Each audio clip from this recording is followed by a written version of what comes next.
Ya, bismillahirrahmanirrahim. Assalamualaikum warahmatullahi wabarakatuh. Selamat pagi, Pak Fajar. Selamat pagi, selamat datang seluruh audiens pada kesempatan hari ini, hari Sabtu tanggal 22 November 2025 dalam program ASK AIPSE Sharing Knowledge. Bersama saya Dimas Abdirama, saat ini sudah memiliki atau kedatangan seorang tamu spesial yaitu Bapak Fajar Prawoto dan insya Allah sebentar lagi akan kita kupas lebih banyak tentang beliau. Namun sebelum itu izinkan kami untuk sedikit memperkenalkan AIPSE untuk Bapak-Bapak, Ibu-Ibu, teman-teman yang sahabat AIPSE yang sudah hadir pada kesempatan pagi hari ini.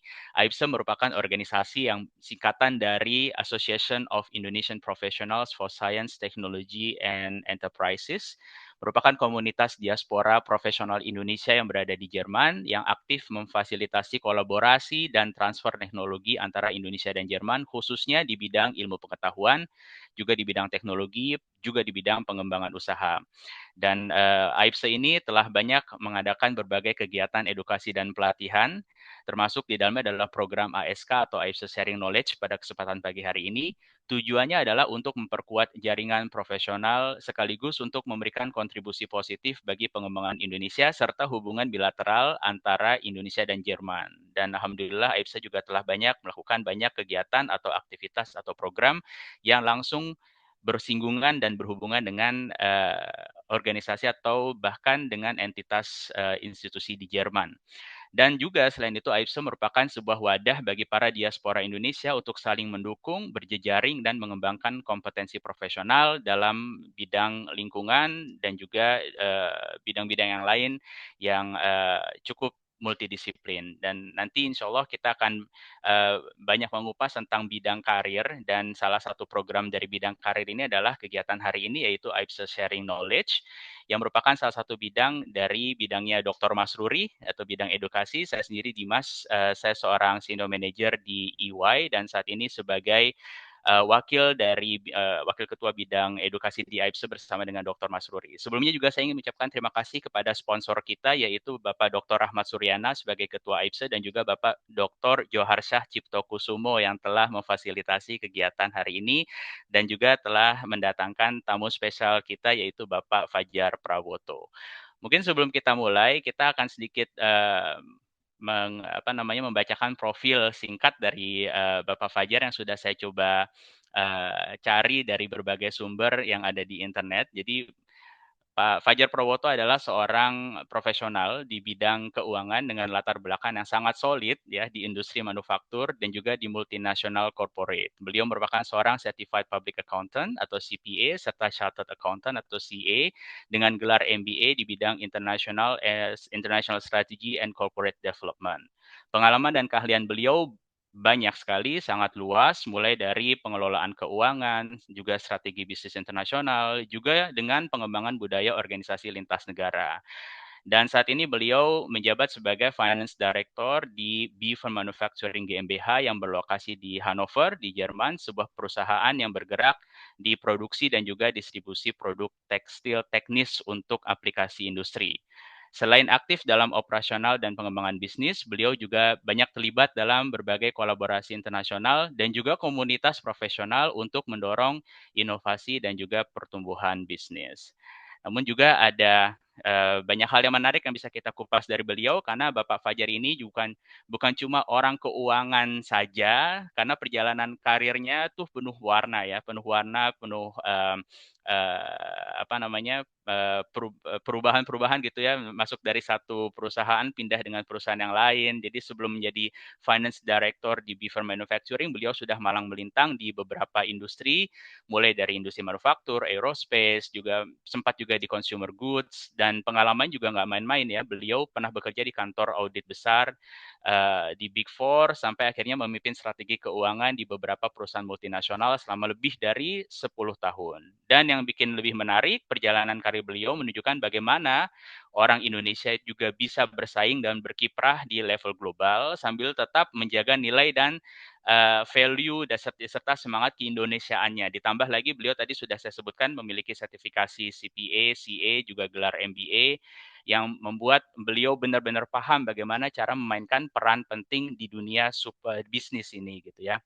Tapi dari sisi yang lain, selain dari sisi profesional, Pak Fajar juga aktif banget di berbagai komunitas dan organisasi yang mendukung pengembangan profesional muda dan diaspora. Juga punya hobi yang cukup unik yang sering membantu beliau untuk tetap kreatif dan balance, jadi nggak melulu soal angka dan laporan. Dan bagi teman-teman, para audiens di sini yang sedang kuliah atau juga mulai berkarir atau sedang merantau di Jerman maupun di Eropa, yakinlah bahwa cerita dan pengalaman beliau akan banyak memberikan insight dan juga inspirasi bagaimana membangun karir internasional dengan penuh semangat dan integritas. Marilah sama-sama kita sambut hangat Bapak Fajar Prawoto dan siap-siap untuk belajar banyak dari beliau hari ini. Dan pertanyaan pertama saya tadi, ada hobi unik Pak Fajar. Apa itu hobi uniknya, Pak? Hobi uniknya mungkin kita lebih belajar budaya orang gitu, belajar paham sama budaya orang. Em, Gimana orang itu tik atau apa namanya, apa sih yang seperti misalnya kita belajar apa, hobi saya sebetulnya simpel sih, traveling, belajar budaya baru karena kebetulan dulu waktu di Indonesia saya sering dipindahin dari pertama dulu saya dipindahin ke Sumatera, ke Medan gitu kan. Hmm. Terus kemudian saya pindah lagi ke Lampung, pindah ke Filipina, habis itu pindah ke mana lagi, saya udah nggak ngitung lagi. Jadi ketika kita pindah itu, orang bisa ngelihat dua sisi nih. Pertama, waduh dipindahin lagi nih gue gitu kan.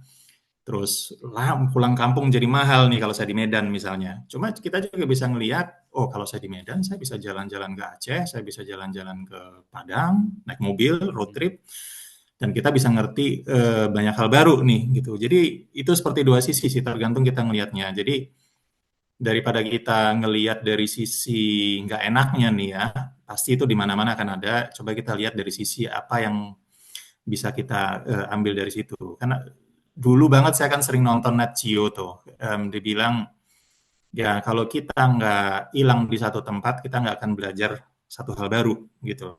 Dan itu yang sampai sekarang saya pakai juga gitu, di mana saya tiba-tiba saya kebetulan saja, semua serba kebetulan ke Jerman, ya kita bisa punya dua pilihan nih, either kita blend in, kita belajar hal baru, kita lihat peluang di situ, atau kita mau, waduh susah dan sebagainya, dan akhirnya pulang gitu. Jadi, nah tim ya, so Hmm. kurang lebih seperti itu. Jadi traveling, belajar apa namanya, eh, culture baru, makanan baru, em, ya culture dalam arti apa namanya, interaksi dengan orang itu kan chemistry-nya berbeda-beda di tiap tiap region gitu ya. Sama kayak misalnya saya sekarang di Turingen gitu, mungkin sedikit berbeda dengan ketika saya dulu di Stuttgart gitu, atau di Bavaria gitu. Jadi di mana-mana itu akan selalu ada. Tapi menarik Pak Fajar tadi sebutkan hobinya adalah mengenal budaya dan Pak Fajar juga sudah bilang bahwa ya budaya ini pasti akan ada irisan konfliknya. Pernah nggak Pak Fajar mengalami konflik budaya dengan rekan kerja atau atasan? Dan kalau pernah, bagaimana cara Pak Fajar menyelesaikannya tanpa merusak hubungan profesional? Sepertinya sih mungkin lebih begini, kalau kita, eh, saya cuma bicara dari pengalaman saya ya. Mungkin bukan cuma hal budaya, mungkin bisa generasi, mungkin bisa lintas disiplin. Ketika saya dulu kerja, sebut saja namanya di PT Sarang Burung gitu ya. Pasti kita akan ketemu ada engineer, ada QA, ada Hmm, produksi, ada sales, atau sales yang biasa kita ngomong selalu dari hmm, em, setengah penuh, atau mungkin kita ngelihat dari orang apa namanya, finance yang selalu setengah kosong gitu. Jadi macam-macam tuh. Apalagi kalau dulu saya pernah kerja di pabrik. Jadi bukan hanya misalnya region, kultur, generasi, tapi juga antar disiplin ilmu juga. hmm, Nah, di situ pasti akan ada konflik gitu ya. hmm, Mungkin bukan cuma, mungkin bukan konflik tepatnya, akan ada perbedaan pandangan di situ, perbedaan hmm, perspektif, dan kita mesti tahu sebetulnya apa namanya, mutual interest kita apa sih gitu loh ya, tanpa harus menyinggung orang lain gitu. Jadi dalam hal ini misalnya kalau saya di kantor akuntan dulu, atau di Jakarta selalu kan motonya, gue pokoknya nggak mau tahu, pokoknya harus begini. Nah, itu kan tipikal orang finance kan begitu ya. Kalau dulu jadi auditor gitu. Cuman kan kita nggak bisa dengan cara itu. Misalnya saya dulu di pabrik, em, kita ngomongin output misalnya, terus orang produksi akan selalu bilang, ya karena belum dirilis sama QA, terus orang QA bilang iya karena ada quality issue karena kemarin sempat ada mati listrik 5 detik misalnya dan sebagainya dan ini. Jadi kita harus bisa ngelihat, oke, stop, tujuan kita apa sih gitu loh, mutual interest kita apa sih. Kita harus paham situasi orang dan tidak cuma dari ya seperti saya bilang tadi kalau orang finance pokoknya gue nggak mau tahu pokoknya harus sekian ton cost per tonnya sekian, kita harus bantu mereka gitu loh, harus harus empati sama mereka gitu ya. Tujuan mereka apa sih, sama halnya dengan kayak misalnya saya bicara dengan orang sales, saya pasti harus bicara dengan bahasa sales. Saya ngomong dengan orang produksi, saya harus bicara pakai bahasa di produksi. Bukan berapa ton yang kita bisa jual, tapi berapa ton yang bisa kita produksi misalnya. Sama halnya dengan kalau kita ngadepin berbagai kultur orang gitu. Jadi saya dulu sempat tinggal di Filipina, sempat tinggal di banyak tempat di Indonesia. Saya perhatiin tuh unik ya, maksudnya di Jerman itu misal saya bisa analogikan dengan ketika kita ada di Medan, di mana kalau misalnya kita masuk toko, ya orang tidak dengan senang hati mempersilahkan masuk dan sebagainya. Terus saya pernah masuk waktu itu nyari tas, dia cuma bilang, Dek, ada nggak tas begini dek? Gitu. Nggak ada tuh bang. Abang cari aja sendiri sana gitu. Nah kurang lebih seperti itulah gitu. Tapi kan itu kan cuma cara apa namanya, cara orang untuk berkomunikasi, cara orang, kultur orang berkomunikasi. Kita nggak bisa Mhm, bilang dia mean, dia gimana. Kita mmm, harus tahu, ngerti culture-nya. Jadi kita tidak konflik gitu ya. Sama dengan misalnya rekan kerja di sini gitu. Kita tahu bahwa kenapa tadi saya bilang analogi dengan di Medan, orang di sini mungkin akan apa namanya, akan dengan datar bilang nggak salah gitu. Ya, jadi kita harus ngerti di situ cues-nya, social cues-nya itu apa gitu. Dan kita tidak tidak boleh eh, apa namanya, sama-sama keras di situ. mhm. Kita harus bisa lebih fleksibel untuk menghindari apa namanya, salah paham gitu ya. Karena kan sebetulnya social cues ini di sini yang jauh lebih bermain ya. Karena misalnya kita Mas Dr. Dimas tadi bilang ya kita ya syuruk hal ya Mhm, touch them ya karena kebanyakan kita dari ASEAN itu mungkin kita lebih mungkin dari Japan atau dari mana sama, kita lebih Halton, kita lebih raw profile, tapi itu bisa diartikan berbeda dengan kolega kita di sini. Kalau kita tidak vokal, kalau kita tidak ngomong tidak, kita ngomong iya, itu yang mungkin apa namanya, jadi di mana-mana itu berbeda ya, culture orang itu berbeda-beda dan kita harus paham dulu dari sisi mereka gitu ya, lebih ke situ. baik jadi, untuk menghadapi tadi keberagaman, culture atau latar belakang yang tadi saya ambil dari Pak Fajar, salah satunya adalah, tahu apa saja interest mereka, juga mengedepankan empati dan juga berbicara dengan bahasa mereka gitu. Kira-kira menurut Pak Fajar, apalagi dari sisi soft skill, kemampuan apa yang menurut Pak Fajar masih underrated, namun krusial untuk menghadapi apa namanya, lingkungan yang multicultural seperti kita yang berada di luar negeri. Kira-kira soft skill apalagi yang saat ini masih masih dilihat sebagai underrated, tapi ternyata cukup krusial untuk kita bertahan hidup di luar, menghadapi banyaknya perbedaan kultural ya yang di dunia yang ada kita hadapi sekarang. Kalau sebetulnya bicara dari sisi positifnya dari kita sebagai orang Indonesia ya, setelah saya pikir itu orang Indonesia itu sebetulnya itu sangat kreatif. Mhm, Jadi kreatif dan sebetulnya bukan nerimo ya, tapi dia bisa bertahan gitu ya relatif dibanding misalnya dari Jerman atau dari Eropa. Yang pertama yang saya sebut kreatif tadi adalah kita itu terbiasa berpikir karena apa namanya tantangan yang ada di negara kita gitu, yang misalnya kayak kita di Jakarta macet misalnya, kita akan berpikir untuk gimana cara nyari rute alternatif. Mhm. Kalau itu yang tidak biasa di apa kelebihan yang kita punya yang mungkin kolega kita di sini yang cenderung ikut apa namanya ikut sequence aturannya di sini gimana, konvensinya gimana. Misal saya ambil Mhm. contoh begini. Em, Waktu itu saya pernah di Manila macet gitu ya. Mhm. Di Makati itu macet banget, terus ada teman dari Eropa yang numpang saya gitu. Saya bilang sama driver saya begini gitu, ini saya lihat di Google Map ada jalur lain nih, jalan tikus ke sini ke sini ke sini, dan so far orang teman kolega saya dari Eropa, enggak, kita stay di jalan ini nunggu sampai selesai.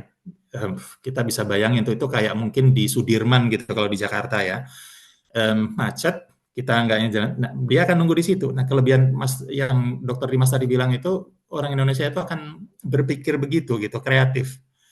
Gimana ada jalan lain nggak dan sebagainya gitu. Jadi itu yang kelebihan yang kita miliki, yang apa namanya soft skill yang kita miliki. Sebetulnya dari cetakannya sudah begitu. Mhm. Um, jadi menurut saya itu penting karena ketika kita itu bekerja, akhirnya apalagi di kondisi sekarang di mana konjungtur juga nggak terlalu bagus, misalnya, orang akan berpikir untuk, hey orang ini kalau misalnya saya hire orang ini, dia bisa plus apa ya gitu, dia bisa fleksibel nggak gitu. Jadi itu yang benar-benar sekarang di job market itu lagi memang lagi diminta gitu ya. Mhm. Jadi daripada misalnya kita ngurangin orang misalnya, ada nggak orang yang bisa ngedouble gitu misalnya role misalnya, bisa nggak orang kerja extra mile seperti itu, dan buat kita itu sesuatu yang biasa sebetulnya ya. Kalau misalnya Mhm. saya dulu di kantor akuntan misalnya kita biasa kerja sampai pagi, ya Mhm. itu bukan sesuatu yang ideal memang, tapi itu cukup menolong kita untuk kompetitif di sini gitu Mhm. ya. Jadi Mhm. kalau ditanya tadi soft skill apa, ya satu adalah kreatif, fleksibel, dan apa namanya harus bisa cepat ngelihat situasi dan menyesuaikan gitu ya. Mhm. Mhm. Jadi nggak oke, iso ya dan ya is ya so ya. Ya.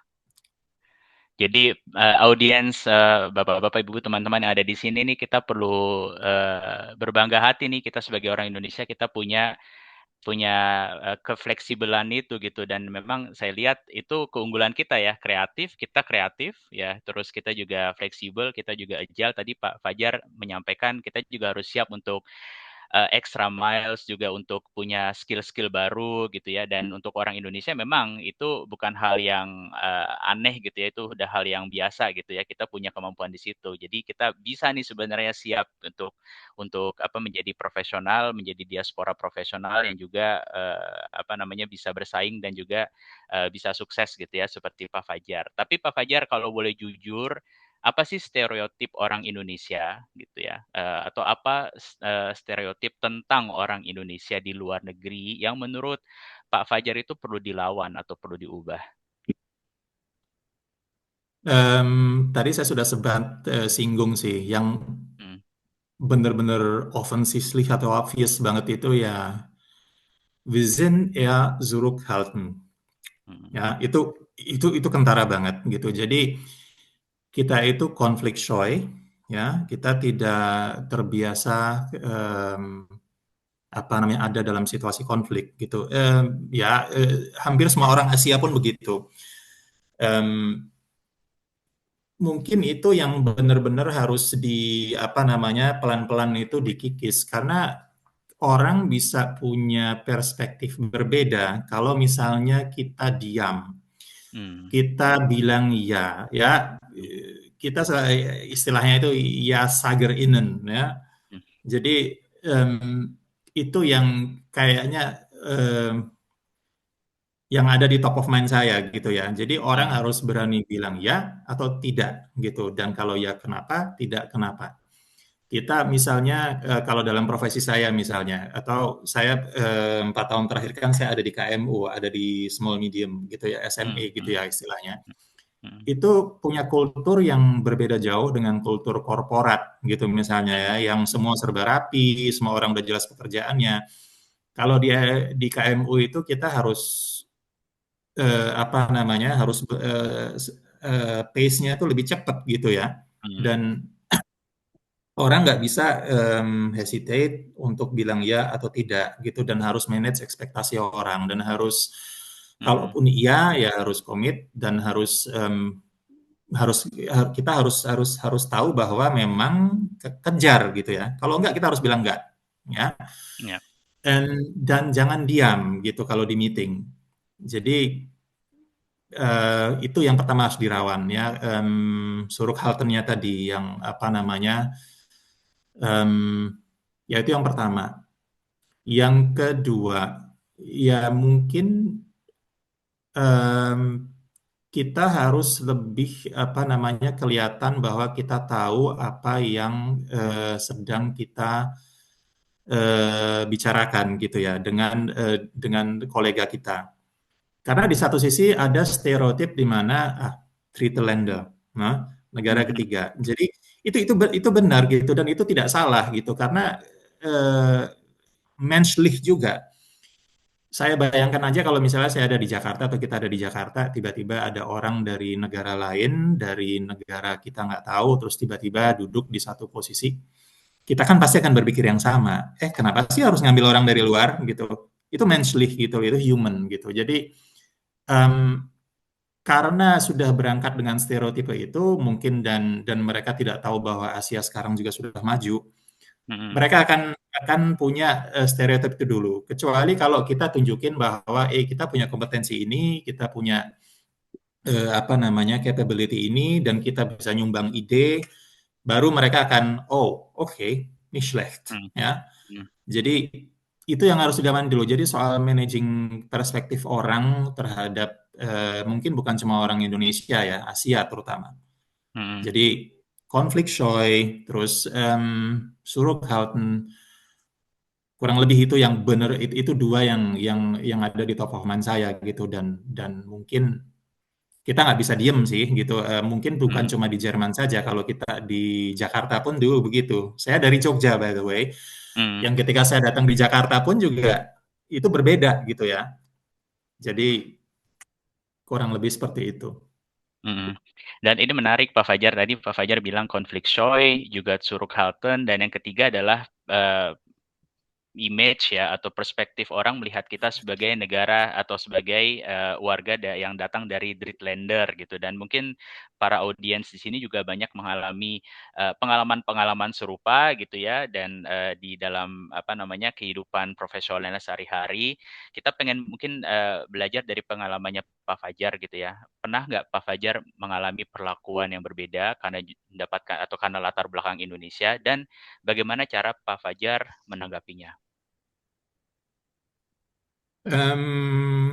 Ya, saya juga nggak akan berusaha ini ya, suruh halten juga di sini. Jadi memang itu ada, dan bukan cuma kita terhadap kita orang Indonesia saja gitu loh, tapi terhadap semua pendatang pada umumnya.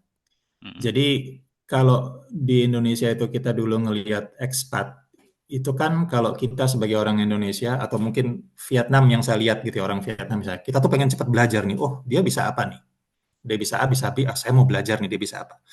Itu berbeda dengan di sini, ketika kita di sini bukan sebagai expat. Kita sebagai tamu istilahnya ya, lebih tepatnya kan adalah tamu. Kita sebagai tamu, dan kita harus mengikuti adat istiadat di rumah tempat kita bertamu dan sebagainya.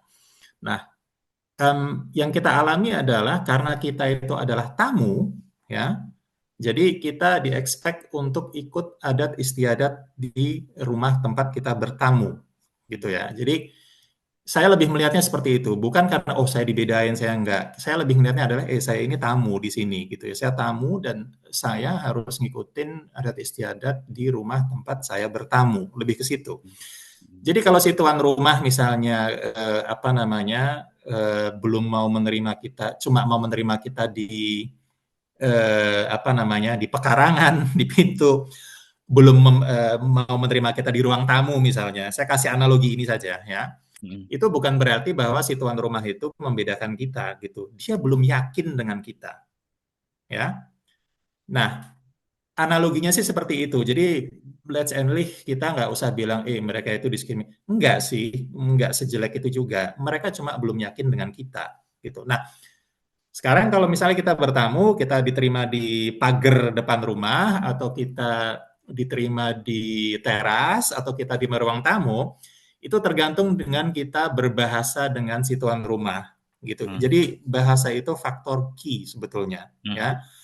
Em, Sama seperti saya dulu pertama kali datang ke Jerman gitu. mhm, Saya ngirim banyak apa namanya lamaran dan sebagainya, tapi saya sudah punya pengalaman banyak. Tapi ya tidak segampang itu juga saya langsung masuk ke ruang tamu kan.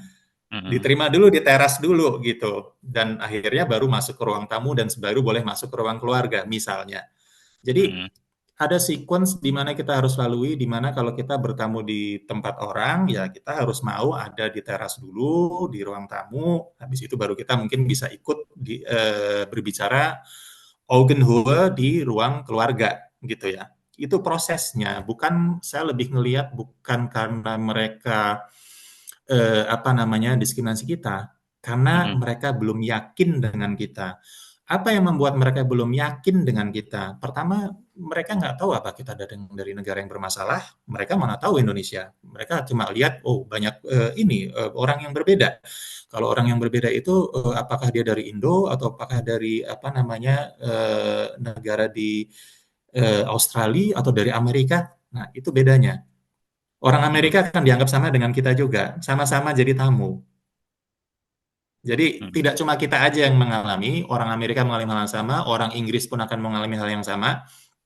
Um, Ye Nahdim, kita bisa berbahasa mereka atau tidak, karena itu yang saya lihat, mereka bisa jadi membedakan kita, mereka bisa jadi belum yakin dengan kita, tapi begitu kita bicara dengan bahasa mereka, semuanya itu hilang gitu loh. mhm, Itu yang saya alamin gitu ya. Jadi kalau misalnya Dokter Dimas tadi tanya, pernah nggak diperlakukan ya, offensively ya. Kalau belum mhm, kenal mereka akan begitu. Saya ada banyak waktu itu, misalnya nih gitu. Saya ada banyak dulu ya tawaran dari beberapa perusahaan di mana headquarternya yang sudah setuju, tapi di mhm, Jermannya belum setuju. Itu juga beberapa kali kejadian begitu. Akhirnya saya udah tahu nih mana yang kira-kira saya punya peluang, mana yang tidak. mhm, Jadi pernah nggak tadi balik ke pertanyaan mengalami stereotipe? Ya, obviously, obviously ya gitu.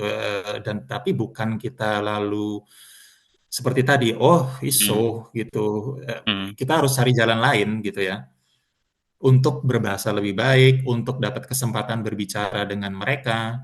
Kalau misalnya kita bisa berbicara dengan baik, mereka pasti akan luluh juga gitu ya, dan kita diterima di ruang tamu, atau let's and live kita bisa ada di ruang keluarga untuk berbicara Augenhöhe gitu ya.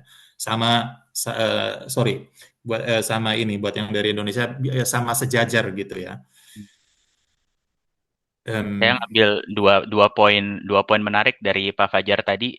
Jadi yang pertama mungkin ya untuk kita semua audiens yang ada di sini gitu yang yang berdiaspora sebagai profesional sebagai mahasiswa di luar negeri, kita jangan mudah baper ya dalam tanda petik di bahasa zaman sekarang. Jadi merasa betul. apa namanya, oh kita diperlakukan karena mereka belum kenal dengan kita gitu ya. Kita bagaimana caranya harus bisa dikenal dulu sama mereka. Tadi Pak Fajar Hmm. menyampaikan harus menunjukkan prestasi, menunjukkan idenya, dan tadi juga di awal kan disampaikan bahwa orang Indonesia tuh kreatif, orang Indonesia tuh fleksibel. Nah, justru inilah kefleksibelan kita diuji di sini gitu ya, untuk bisa beradaptasi gitu ya, untuk bisa menyesuaikan kita dengan tuan rumah ya di tempat kita berada di sini. Hmm. Tadi Pak Fajar juga menyampaikan tentang uh, bahasa gitu. Tapi sebelum masuk ke bahasa, Pak Fajar, benar nggak sih bahwa dunia dunia profesional itu adalah dunia ekstrovert, bukan dunia introvert?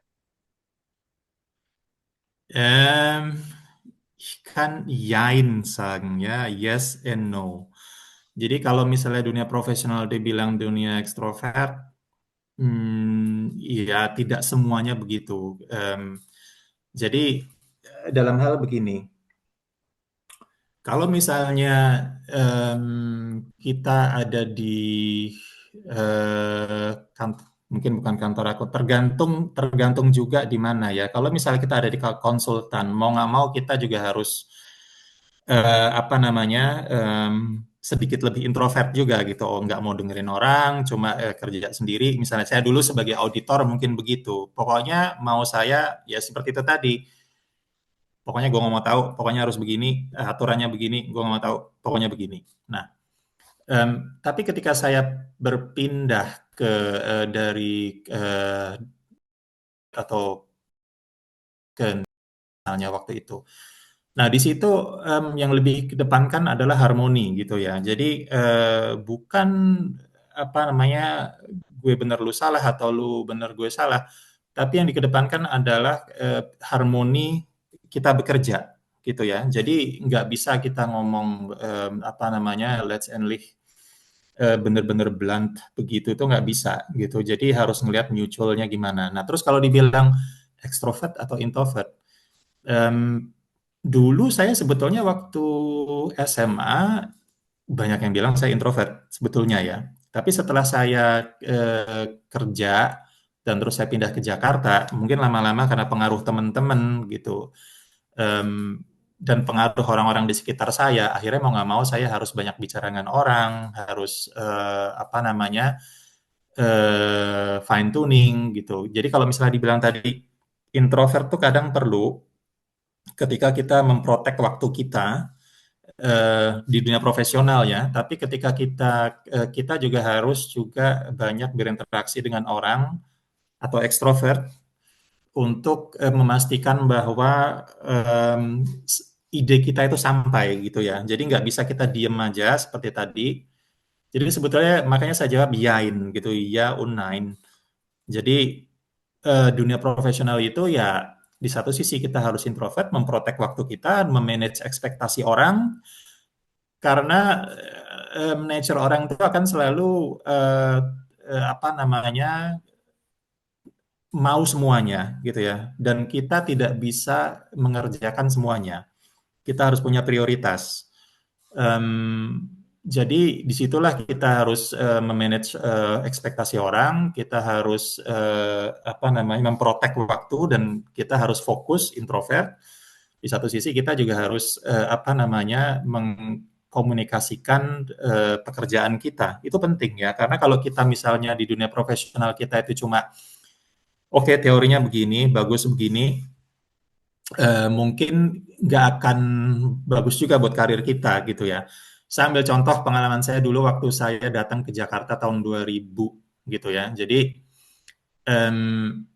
waktu itu sebetulnya saya agak lucu juga sih karena saya datang dari UGM waktu itu yang wah UGM kalau datang ke Jakarta mungkin cukup di inilah ya dianggap. Ternyata di Jakarta enggak gitu loh. Jadi waktu itu ada dari Untar, dari Unpar, dari mana yang sebetulnya mereka kualitasnya bagus-bagus juga gitu. Saya datang di waktu itu di Deloitte pertama, hari pertama di ruang perpustakaan, dikasih satu problem, apa namanya, satu problem sama manajer saya waktu itu ya, tahun 2000. Tolong nih, ini di klien ada masalah, ada tema ini, ada isu ini, gimana kalian nyelesainnya? Yang menarik adalah saya dari UGM, saya oke ini teorinya begini, aturannya begini, asasnya begini.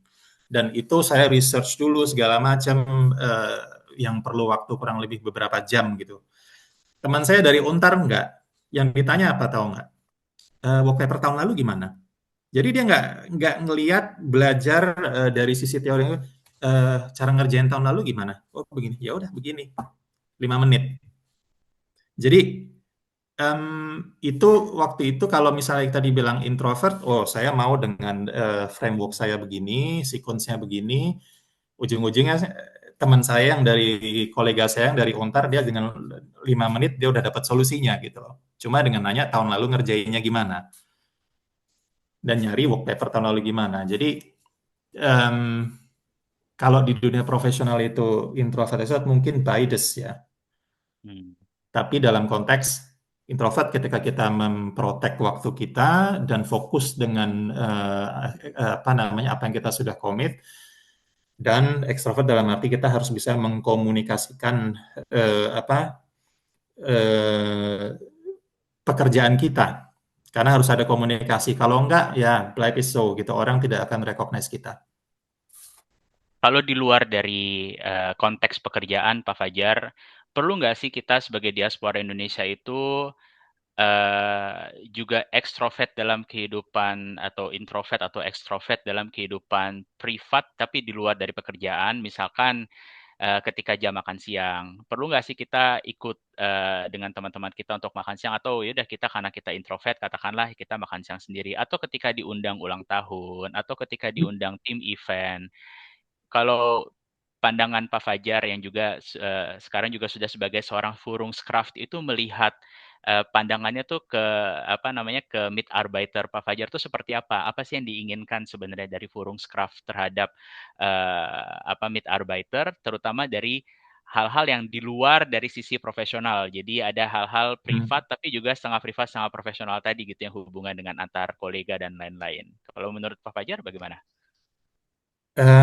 Itu menarik, pertanyaan menarik sekali karena itu pola yang saya lihat baik dulu ketika saya di Indonesia, di mana saya punya tim ada yang udah mau pensiun, udah 56, 54, 55, ada yang 40, umur 40, ada yang baru masuk, ada yang generation Z misalnya.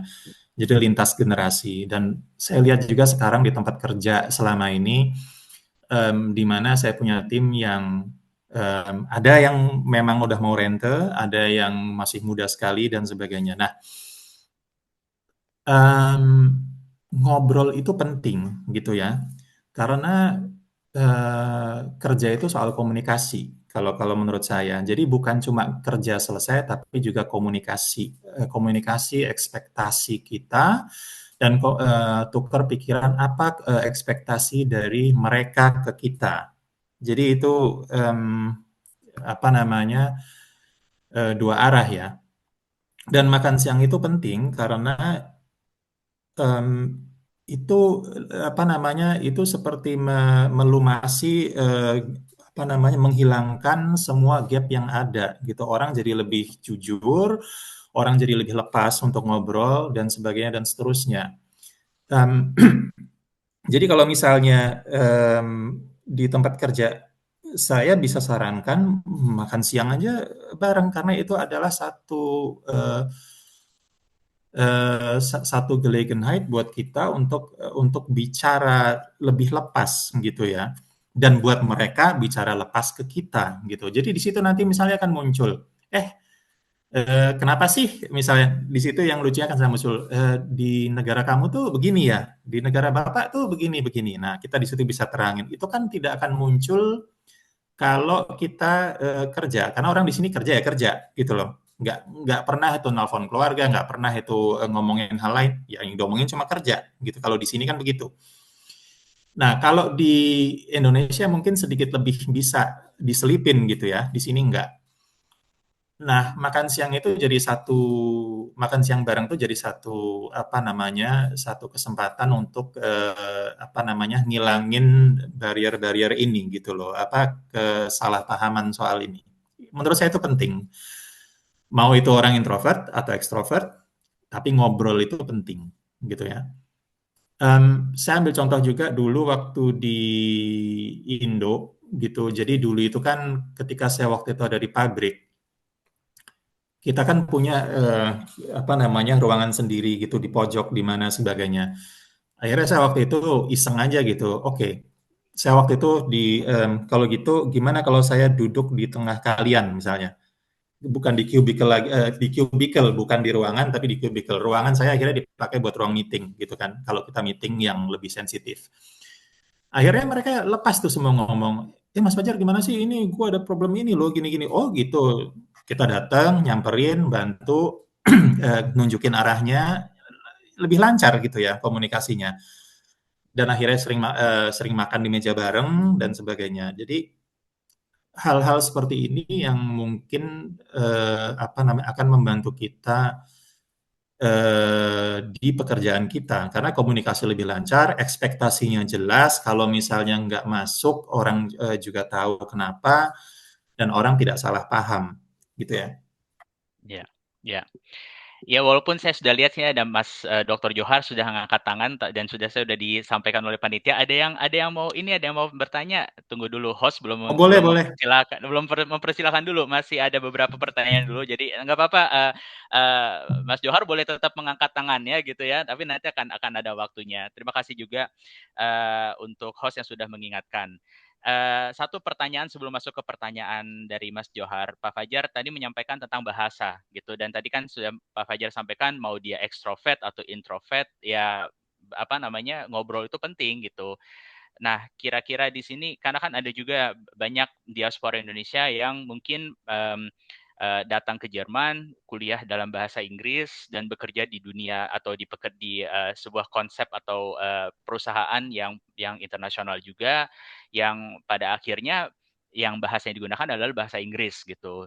Dan karena keadaan seperti itu, akhirnya melihat bahwa tidak perlu lagi untuk belajar bahasa Jerman gitu. Ada juga argumen yang lain bahwa belajar bahasa itu kan nggak mudah. Ada orang yang memiliki kemampuan belajar bahasa dengan cepat, ada yang memiliki kelemahan di bidang bahasa. Nah, kira-kira menurut Pak Fajar ini tuh sampai batas mana sebenarnya kita itu perlu menguasai bahasa gitu ya.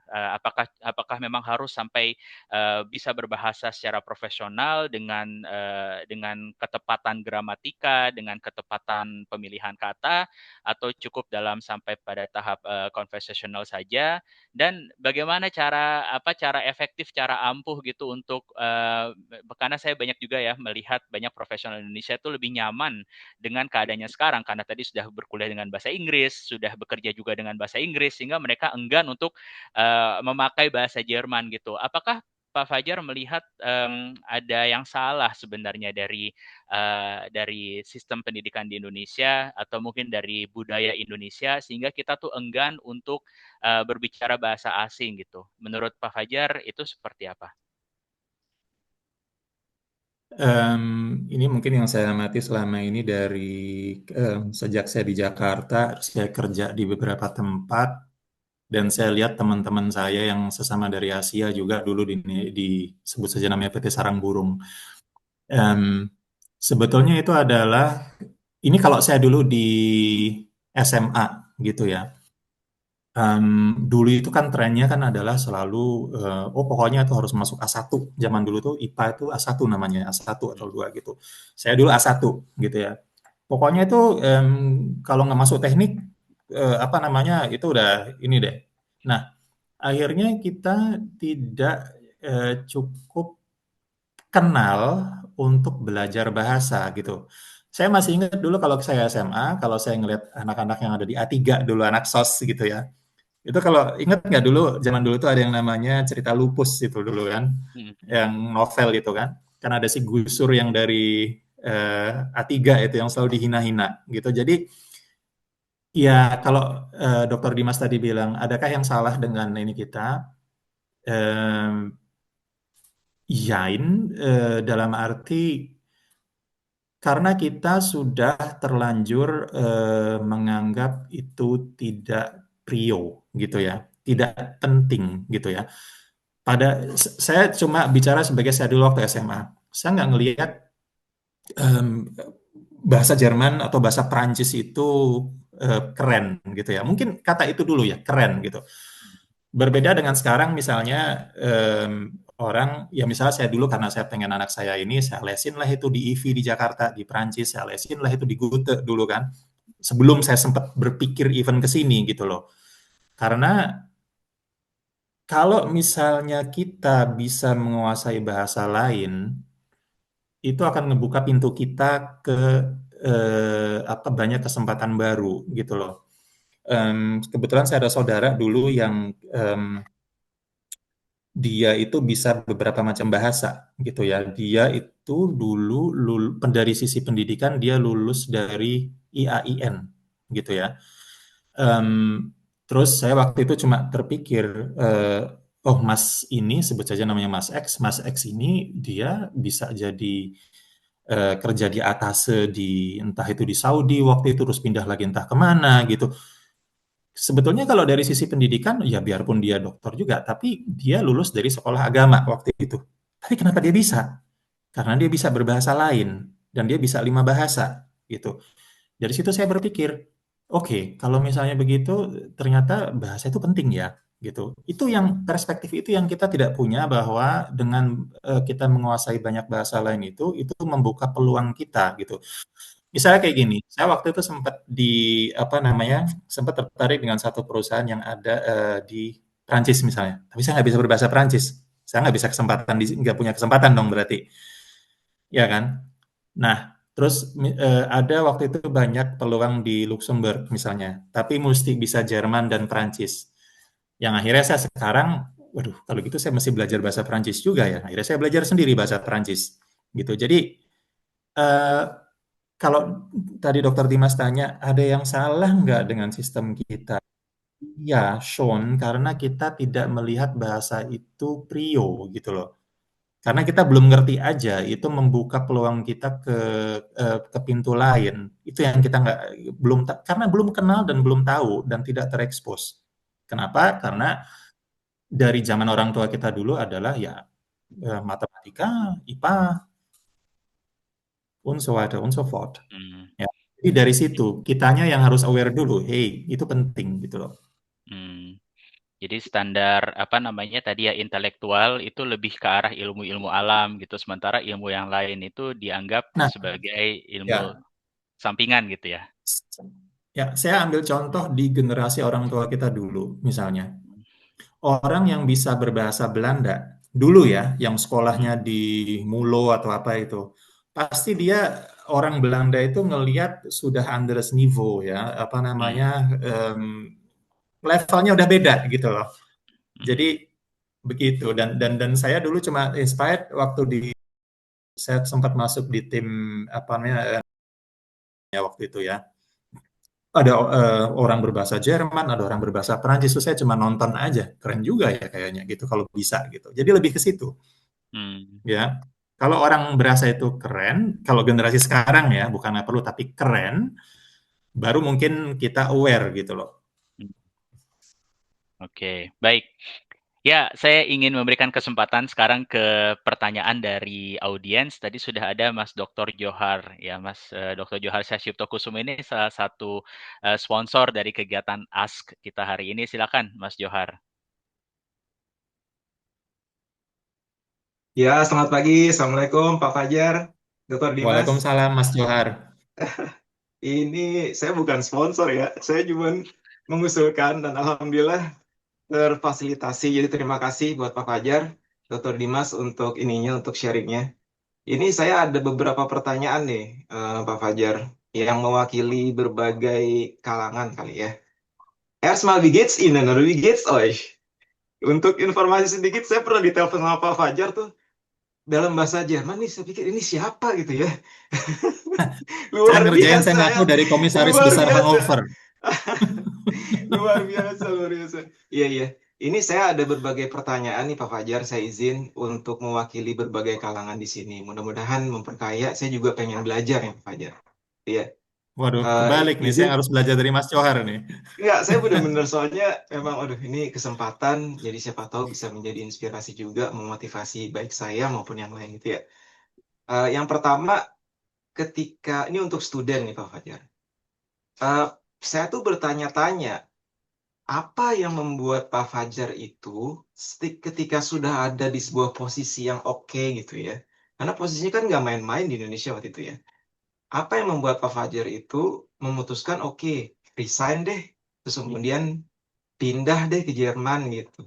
Terus ya udah kuliah lagi dan lain dan sebagainya gitu untuk melalui semua proses itu ya. Despite of bagaimana semua teknis yang harus dilalui gitu ya. Kan Pak Fajar tidak pakai manajemen kan? Semuanya sendiri bukan? atau pakai manajemen juga? Ya, Enggak kan? Menurut semuanya saya sendiri. kemungkinan, nah makanya saya lihat kemungkinan nggak pakai manajemen kan. Nah, apa Ya. yang membuat Pak Fajar itu resign dan mungkin pertanyaan selanjutnya, apakah Pak Fajar itu merekomendasi dulu tuh ada tagline begini Pak Fajar, kabur aja dulu gitu. Saya sendiri itu tidak berani bilangin ke orang-orang, apalagi yang untuk di posisi Pak Fajar seperti ini gitu. Itu saya tidak berani bilang, ya udah deh, apa nggak apa-apa. Bagaimana kalau Bapak saja yang pindah ke sini begitu. Nah ini kemudian saya melihat ada profil seperti ini, saya sekaligus nanyain aja gitu. Apakah Bapak merekomendasi untuk studen-studen di Indonesia untuk keluar negeri, untuk mencari tantangan ini, untuk mengambil semua pengalaman ini, terus kemudian dibawa lagi mungkin pulang dan lain sebagainya dan sebagainya. Nah, kemudian ketiga, apakah ada tips ini untuk student ya? Apakah ada tips untuk menjaga motivasi gitu? Ketika kita kehilangan motivasi, dingin, lapar, mungkin jauh dari keluarga dan sebagainya, baik di posisi student maupun di posisi Pak Fajar sendiri, itu gimana memompa motivasinya tuh Pak Fajar? Jauh dari Hmm. keluarga dan sebagainya. Bahasa asing lagi, gitu kan ya. Nah, kemudian ke kalangan tadi tiga tuh Pak Fajar ada tiga.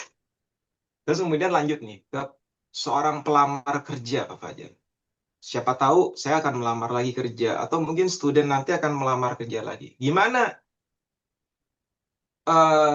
Pak Fajar kasih tips untuk melamar posisi yang manajer gitu atau mungkin berani nggak kalau misalnya student tuh boleh nggak sih kalau student langsung lamar saya langsung lamar posisi manajer aja gitu. Contoh ya Pak, siapa tahu gitu. Kan semuanya bilang harus sesuai profil dan sebagainya kayak gitu kan. Tapi padahal sih yang sesuai profil nggak tahu bagaimana pengalaman Pak Fajar sendiri. Terus tips-tipsnya bagaimana gitu, untuk meningkatkan PD, ngelamarnya gimana gitu, mendapatkan posisi yang oke gitu dengan gaji yang oke. Kemudian untuk seorang diaspora yang bekerja nih, eh, saya ambil kasus langsung yang praktis ya.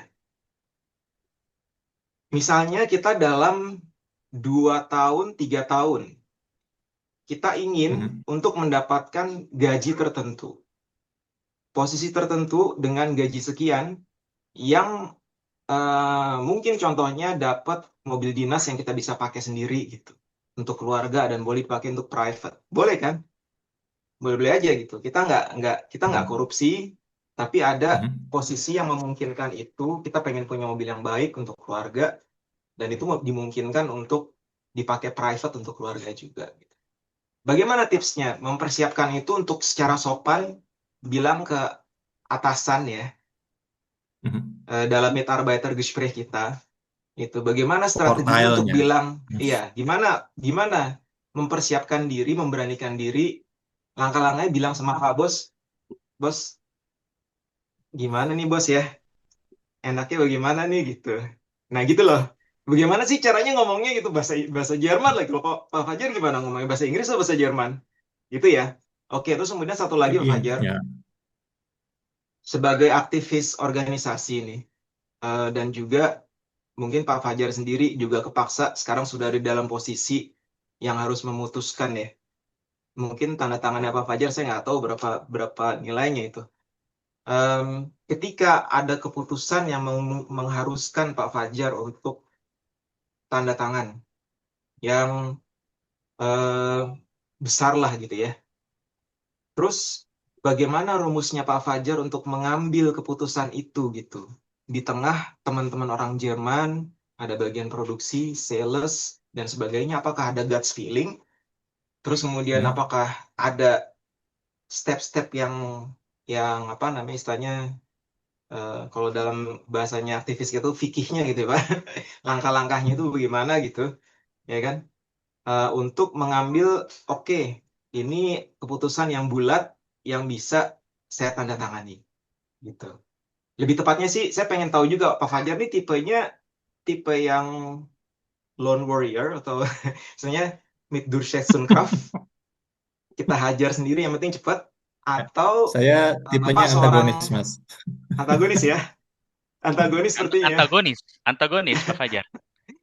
Oh ya, Saya nggak Antagonisnya bisa tuh ikut orang. iya gitu ya.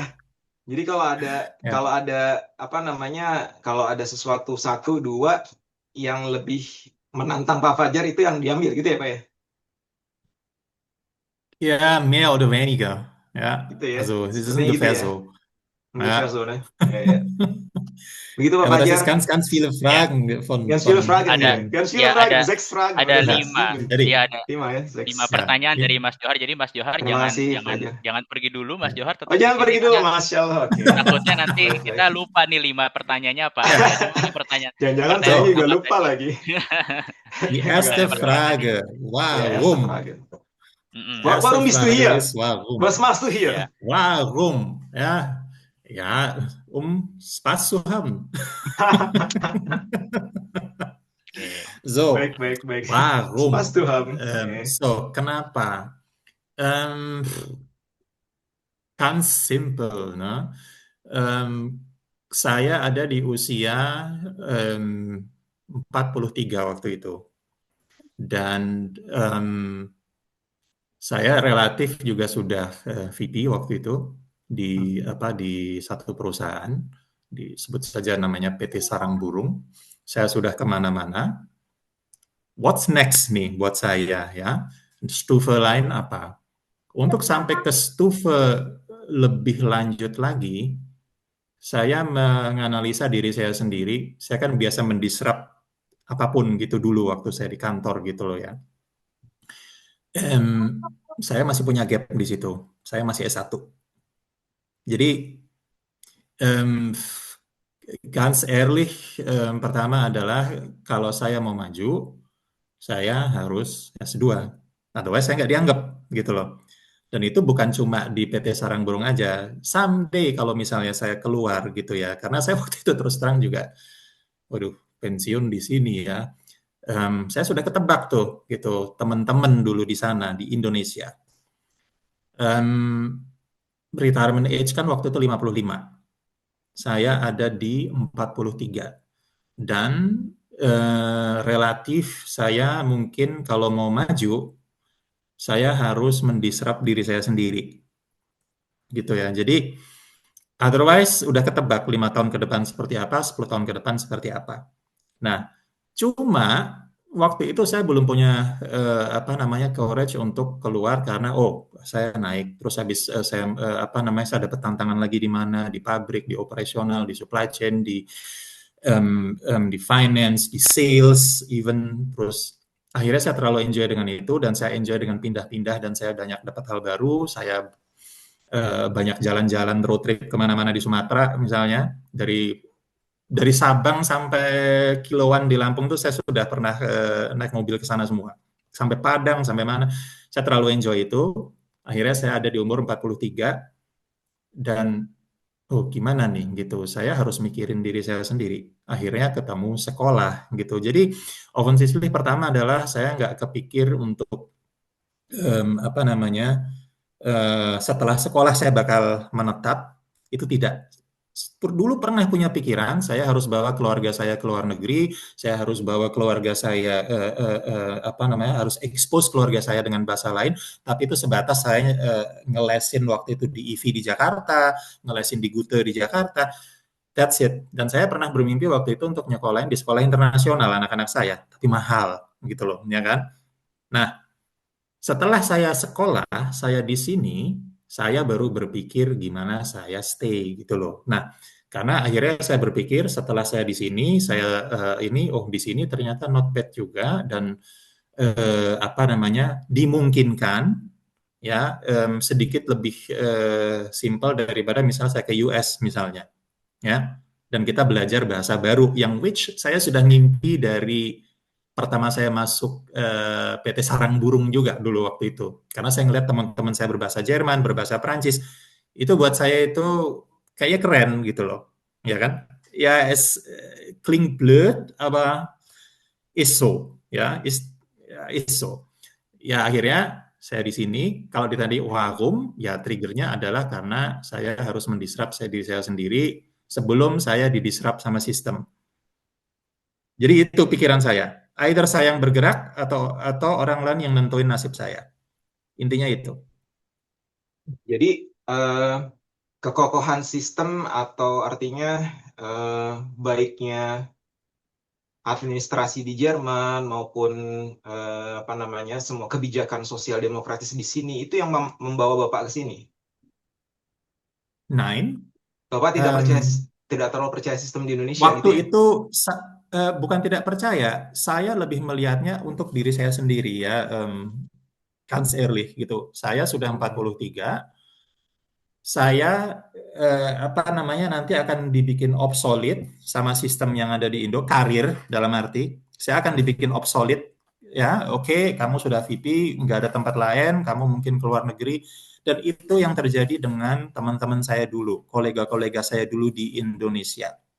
Hmm. Jadi ketika mereka umur 45, saya kan 43, 46, akhirnya mereka pada pensiun dini, akhirnya merasa, ini tim saya dulu selalu ngomongin tiap hari, wah harusnya kita punya bisnis, usaha segala macam. Richtig, aber ganz ehrlich, kalau misalnya kita keluar bisnis, bisnis itu adalah kita ada naik turunnya juga, di mana kita harus buffer modal juga. Ya, letztendlich rente kita akhirnya habis buat kemakan di situ, dan akhirnya duit kita habis gitu loh ya, dan akhirnya kita terpaksa kerja lagi dan kerja di Indo, dan akhirnya ketika keluar dari satu perusahaan korporat besar ke perusahaan KMU di Indonesia itu akan lebih sulit gitu loh ya. Jadi lebih bukan karena memang sistemnya bagus dan sebagainya, tapi itu belakangan setelah saya sekolah di sini, saya merhatiin, baru saya berpikir gitu loh. Tapi kan tadi pertanyaannya wahum gitu loh, ya kan? Ya. Jadi sebelum saya disrupt, saya yang obsolete dengan sistem yang ada di sana, mending saya yang bergerak dulu. Dan saya umur 43. 43 itu adalah kalau saya 44, saya udah nggak bisa masuk Jerman lagi. Misalnya, waktu itu saya ketakutan saya itu, saya udah nggak bisa masuk kemana-mana lagi kalau saya udah umur 44. Jadi itu um, ganz ehrlich itu apa namanya, either saya obsolete atau saya bergerak lebih ke situ. Jadi lebih ke insting kita mau survive atau kita mau begitu-begitu aja terus nanti kita obsolete, atau kita mau coba hal baru dan kita upskill, kita disrupt diri kita sendiri. Dan kebetulan saya belum punya MBA gitu loh waktu itu. Dan MBA itu adalah salah satu prerequisite kalau misalnya waktu itu di Indo untuk level CFO misalnya ya. Orang akan lihat itu tetap aja gitu. Karena saya belum S2, ya saya dianggap sebelah mata gitu, biarpun kita udah VP entah di mana tahu gitu ya. Jadi Oke. tas saya harap itu Mbak, cukup wagumnya ya. oke. Ya, Ya. Pak. Ini Pak, Mbak, karena ada satu opsi lagi untuk orang Indonesia, eh, apa namanya, yang sudah ada di posisi seperti Bapak gitu ya. Em, itu dengan kesini itu apa namanya, ada namanya itu Chancenkarte Pak. Chancenkarte dan apa namanya, saya pernah eh, propose juga mungkin ya sama sama panitia. Ini ada juga ini yang apa namanya, dari Chancenkarte itu dia ke Jerman istilahnya seperti adu nasib gitu Pak. Kesini terus langsung kerja gitu, cari kerja gitu. Nah, ini Bapak lebih memilih ke mana? Ke ke studi gitu, dan itu sangat unik menurut saya gitu. Respect, sangat respect, Karena dan dulu nggak kepikir. nggak kepikir ya. Oke. Kak, Mhm. dulu saya pernah waktu itu coba ke Australia. Ada dulu saya sempat mau ditawarin di GE Paramata dulu, di kalau nggak salah di Mhm. Paramata itu di saya nggak tahu, di Australia Selatan situ. Sempat saya mau jalanin juga gitu, tapi terus kan datang COVID. Terus akhirnya saya berpikir lagi. Jadi waktu itu paralel saya udah mulai masuk-masukin keluar. Waktu Mhm. itu entah ke Singapura, entah ke mana, di umur 43 saya itu, dan yang kedua akhirnya karena akhirnya COVID dan sebagainya, ternyata nih opsi sekolah kan dua nih jalan jalan bersamaan. Saya masuk-masukin ke ke overseas, Mhm. ke Singapura dan sebagainya, di mana di Singapura waktu itu mereka rigid ya kalau nggak salah, dan itu kompetitif banget. Iya. Terus saya juga masukin dari Australia, akhirnya sempat waktu itu dapat panggilan di situ. Nah, Hmm. terus datang COVID, terus sekolah kan saya siapin juga tuh paralel. Saya udah season saya udah waktu itu udah terima di Mannheim yang saya cerita Iya. 7.000 gitu. Terus saya mesti apa namanya donor ginjal dulu atau gimana gitu. Terus Jadi baik ketemu Pak. Roy Lee itu. Saya mengerti sih Pak. Iya, saya mengerti sih, Em, saya paham. ya, jadi warum ya saya harus mendisrupt diri saya sendiri dulu sebelum saya didisrupt sama sistem. Buat saya mengertinya kalau ada opsi yang menantang, Bapak ambil tantangan itu gitu.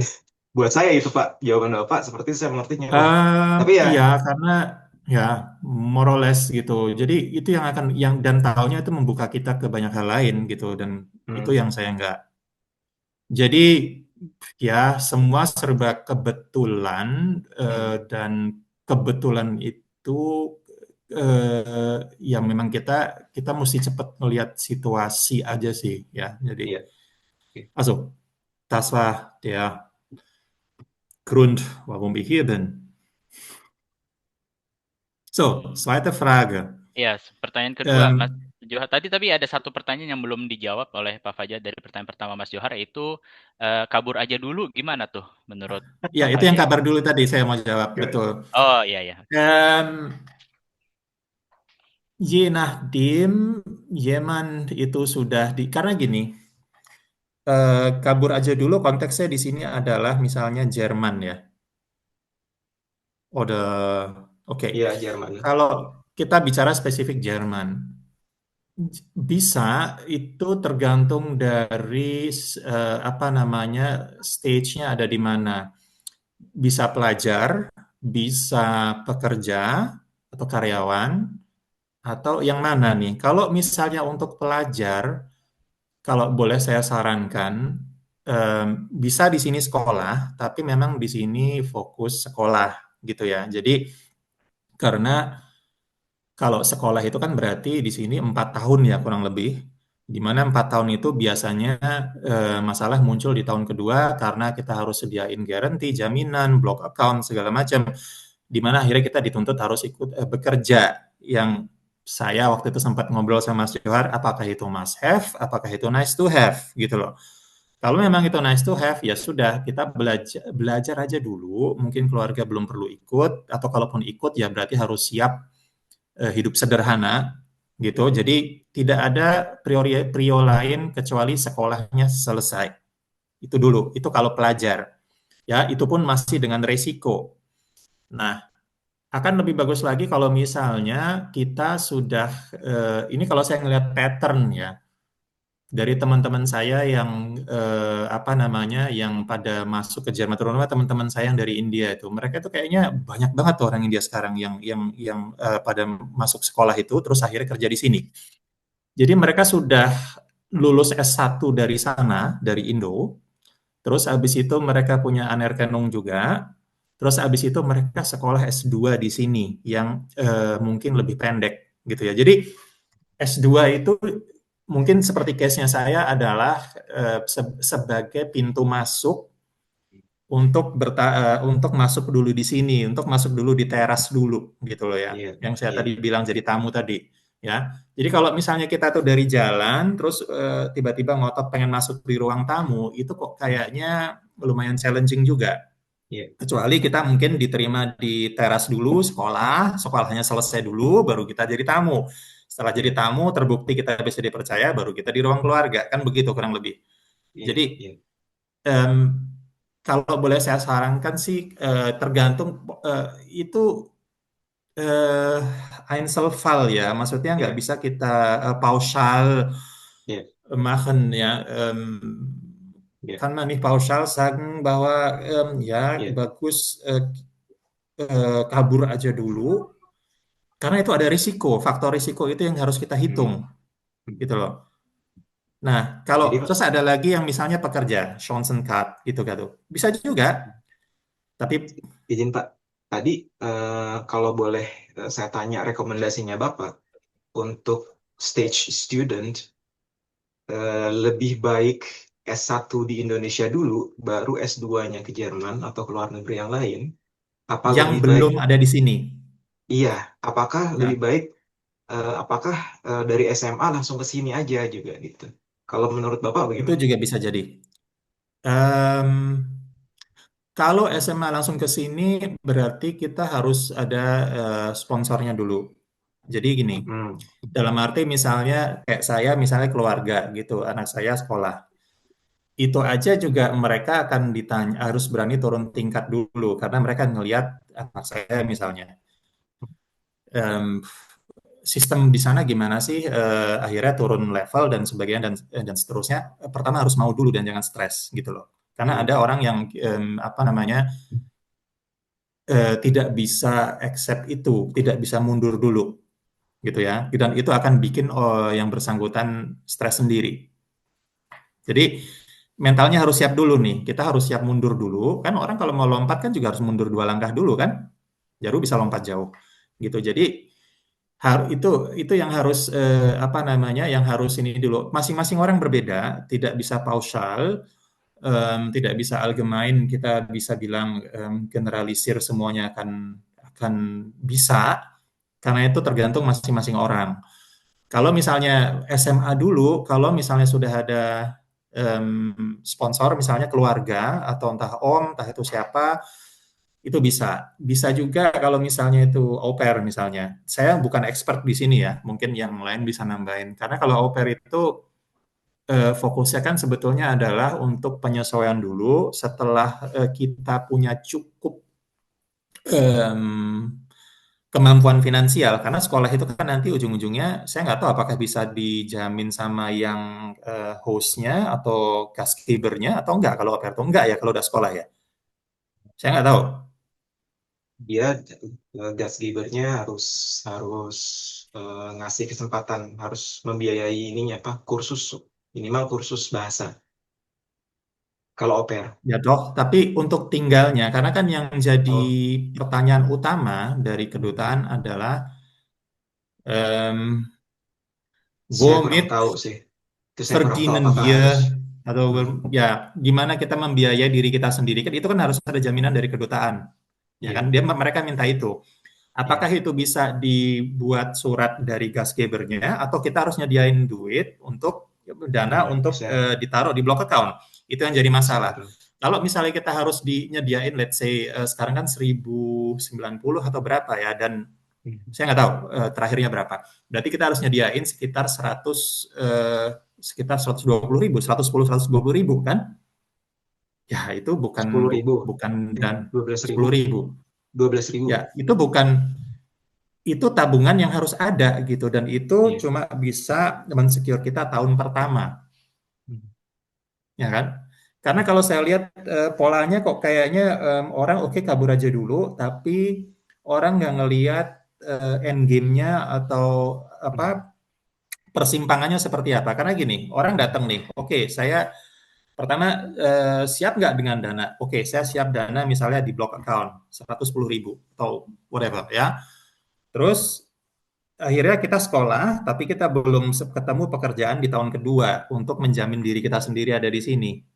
Akhirnya Hmm. pilihannya cuma dua. Kalau mau kayak ayam sama telur, mau sekolah, tapi jaminannya kita harus cari lagi. Tapi mau kerja, kita juga bisa dapat kerja, tapi bukan yang apa namanya kerja yang benar-benar dihargai gitu loh. Misalnya, itulah kenapa tadi saya bilang kalau misalnya kita sudah S1 dari sana, kita bisa anekonom, kita bisa kerja dengan anekonom itu, kita bisa kerja layak gitu loh. Itu yang case-nya saya waktu itu. Waktu saya sekolah di sini, saya juga punya yang sama. Ya funding kan juga nggak selamanya akan mengalir gitu loh. Tabungan juga letztendlich Mendedes Tages akan habis gitu ya. Jadi saya harus nyari bekerja dulu. Tapi untuk nyari bekerja kayak ayam sama telur, saya izin tinggal sekolah. Gimana caranya nih dari 16 waktu itu 16 apa ya 16B ya kalau nggak salah ya. Gimana dari 16B saya jadi misalnya blue card misalnya. Saya mikir blue card perlu apa? Blue card itu perlu ijazah S1, perlu perjanjian kerja.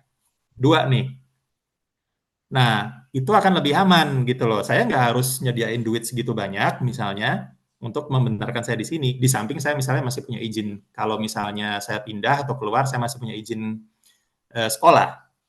Kebetulan sekolah saya waktu itu memang minta harus ada pengalaman kerja di 2 tempat supaya lulus. Nah, itu fortile juga sebetulnya. Jadi bisa jadi alasan saya mungkin oke nggak usah terlalu lama di sini, habis itu pindah lagi kemana.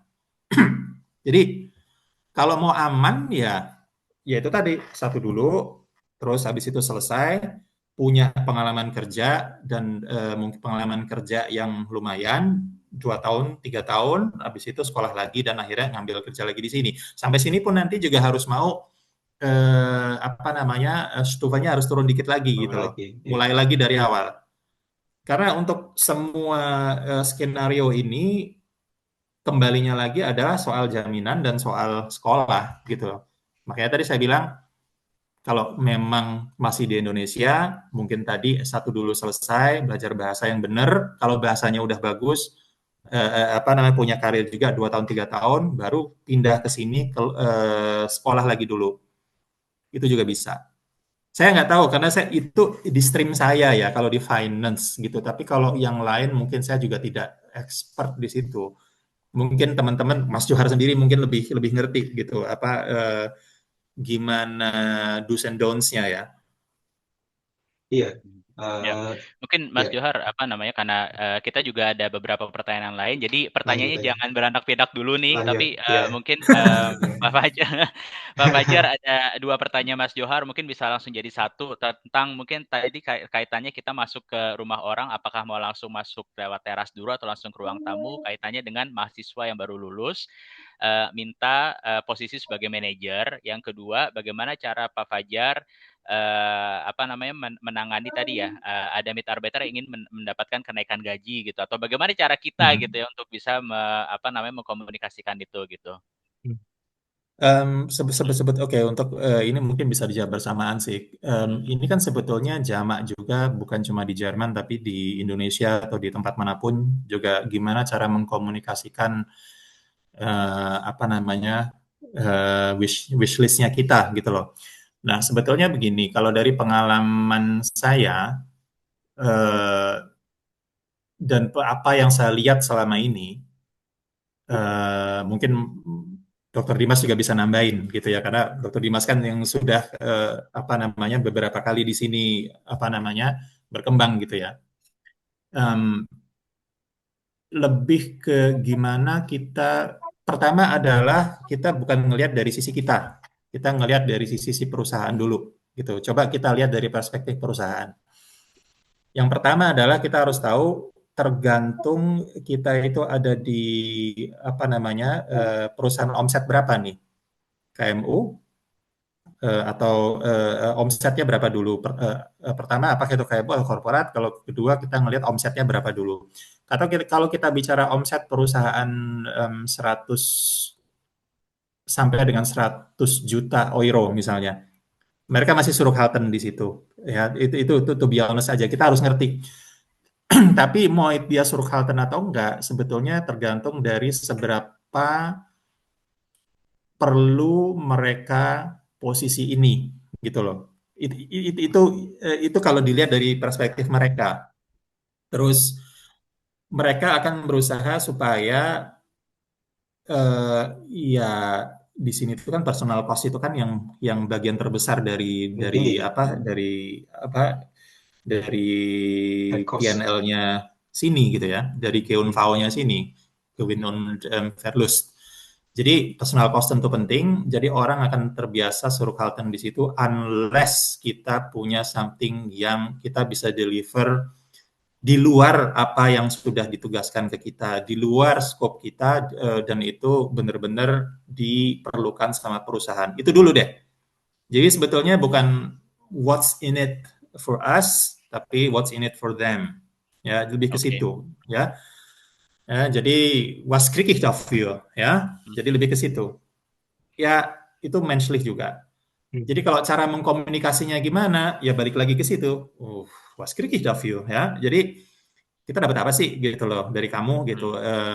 Misalnya, oh saya bisa membawa perusahaan misalnya EBITDA-nya dari yang tadinya cuma 5% jadi let's say 12% misalnya. Nah, itu kan benefit commitment. Jadi, saya misalnya bisa menambah output apa namanya efisiensi produksi misalnya jadi 10% misalnya. Approach saya adalah A, B, C, D, E gitu. Jadi bukan cuma KPI tahunannya apa, tapi di luar itu apa sih yang extraordinary? Hmm. Ya mungkin itu sama juga ketika saya di PT Sarang Burung atau di mana gitu. Jadi ya pengalaman saya sih orang yang pada progressing di karirnya itu bukan hanya tentang pasti ada something yang dilakukan di luar skop pekerjaannya. Dia ngambil leadership di situ, dia ngambil masalah apa namanya masalah yang lebih besar dan dia selesaiin masalah yang lebih besar itu. Jadi baru kita Selalu begitu bicara, ya. saya sudah membawa benefit A, B, C, D, E.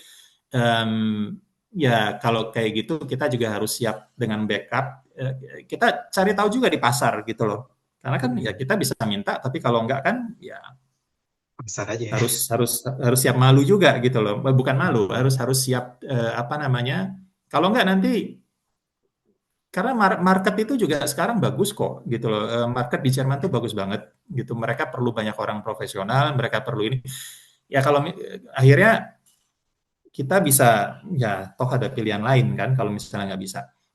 Dan menurut saya eh, kita kan kerja either kita dapat apa namanya rezeki lebih atau kita belajar lebih. Cuma satu dari dua itu. Kalau dua-duanya udah nggak ada, ya berarti mungkin kita harus berpikir ulang gitu loh. Karena kalau kita mendapat ilmu lebih, berarti kita bisa pakai someday di entah nggak cuma di perusahaan itu, tapi di perusahaan lain juga, gitu loh. Jadi bisa promote vertikal, bisa promote horizontal. Misalnya di area lain, di bidang lain, atau bidang yang paralel atau adjacent dengan bidang kita misalnya. Hmm. Satu pertanyaan susulan dari saya, nanti baru masuk ke pertanyaan nomor 5-nya Mas Johar. Apakah itu cukup, Pak Fajar? Tadi yang Pak Fajar sampaikan, kita melihat dari sisi perusahaan, kebutuhan perusahaan saat itu berapa revenue-nya gitu, dan apakah kita bisa mendeliver sesuatu yang what's in it untuk perusahaan gitu. Kalau itu semuanya ternyata sudah tercukupi gitu ya, bahwa kita memberikan added value untuk perusahaan, kita punya business case yang solid, kita bisa memberikan revenue tambahan untuk perusahaan, perusahaan juga membutuhkan skill kita. Apakah itu cukup menurut Pak Fajar? Atau ada hal-hal lain, karena kan kita tahu di dunia corporate atau dunia perusahaan besar itu juga ada disebut dengan office politik. Apakah Itu itu cukup tadi skill ini saja atau apa ada tambahan dari Pak Fajar? ya itu. Itu mungkin ya, ich bin ja kein Karriereberater, aber kann ich einiges sagen schon. Jadi kita mesti tahu peta apa namanya gini. Kalau saya dulu sempat belajar saya senang nyerap banyak hal dari beberapa orang dulu ketika saya masih di. Jadi saya ketemu orang yang dia itu pinter orang HRD dulu. Jadi dia banyak berhubungan dengan government waktu itu ya, urusan government. Ketika kita di site di pabrik misalnya, itu ada yang namanya social mapping waktu itu. Gitu. Jadi misalnya saya dulu ada di pabrik di kopi dulu di Lampung, yang memutuskan banyak hal di government itu bukan pemerintah, tapi pemuka agama dulu. Jadi dari social mapping ini sama halnya dengan kalau kita bicara di corporate misalnya. Nggak mungkin bukan cuma di corporate, di KMU pun begitu. Kita tahu decision maker-nya siapa gitu loh. Itu kita perlu tahu memang. Dan kita harus open balik lagi ke diskusi kita tadi soal introvert atau extrovert tadi. Kita harus pintar mengkomunikasikan apa yang bisa kita deliver gitu. Nah, terus tadi pertanyaan Dokter Dimas tadi, apakah itu cukup? Belum tentu juga gitu, karena masih ada orang pasti akan suruh halten dulu dong, apalagi dengan kondisi konjungtur sekarang gitu ya. Itu something yang ja, es ist weniger populär, ja, würde ich mal sagen. Jadi, tapi ketika itu tidak jadi, ya jangan baper juga gitu loh. Ya mungkin belum waktunya, mungkin belum rezekinya, atau mungkin masih disuruh sama yang di atas untuk belajar dulu di sini.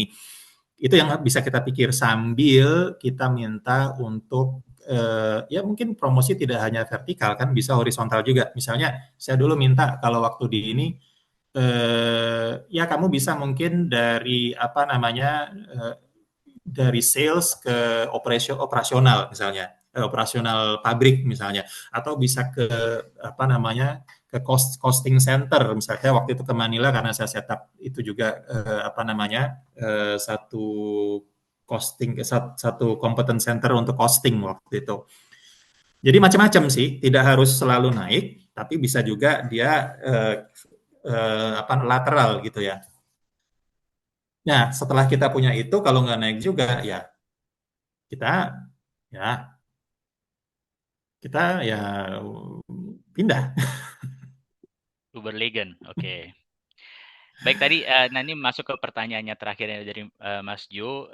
Tadi Pak Fajar bilang kita harus kenal decision maker dan Pak Fajar ini adalah seorang decision maker. Nah, style decision maker dari Pak Fajar ini seperti apa? Tadi Pak Fajar udah spill sedikit, lebih ke arah antagonis gitu ya. Tapi tadi yang Mas Ju bilang, apa sih step-stepnya untuk membuat sebuah keputusan? Mungkin kita bisa belajar dari situ kalau dari sisinya Pak Fajar seperti apa itu?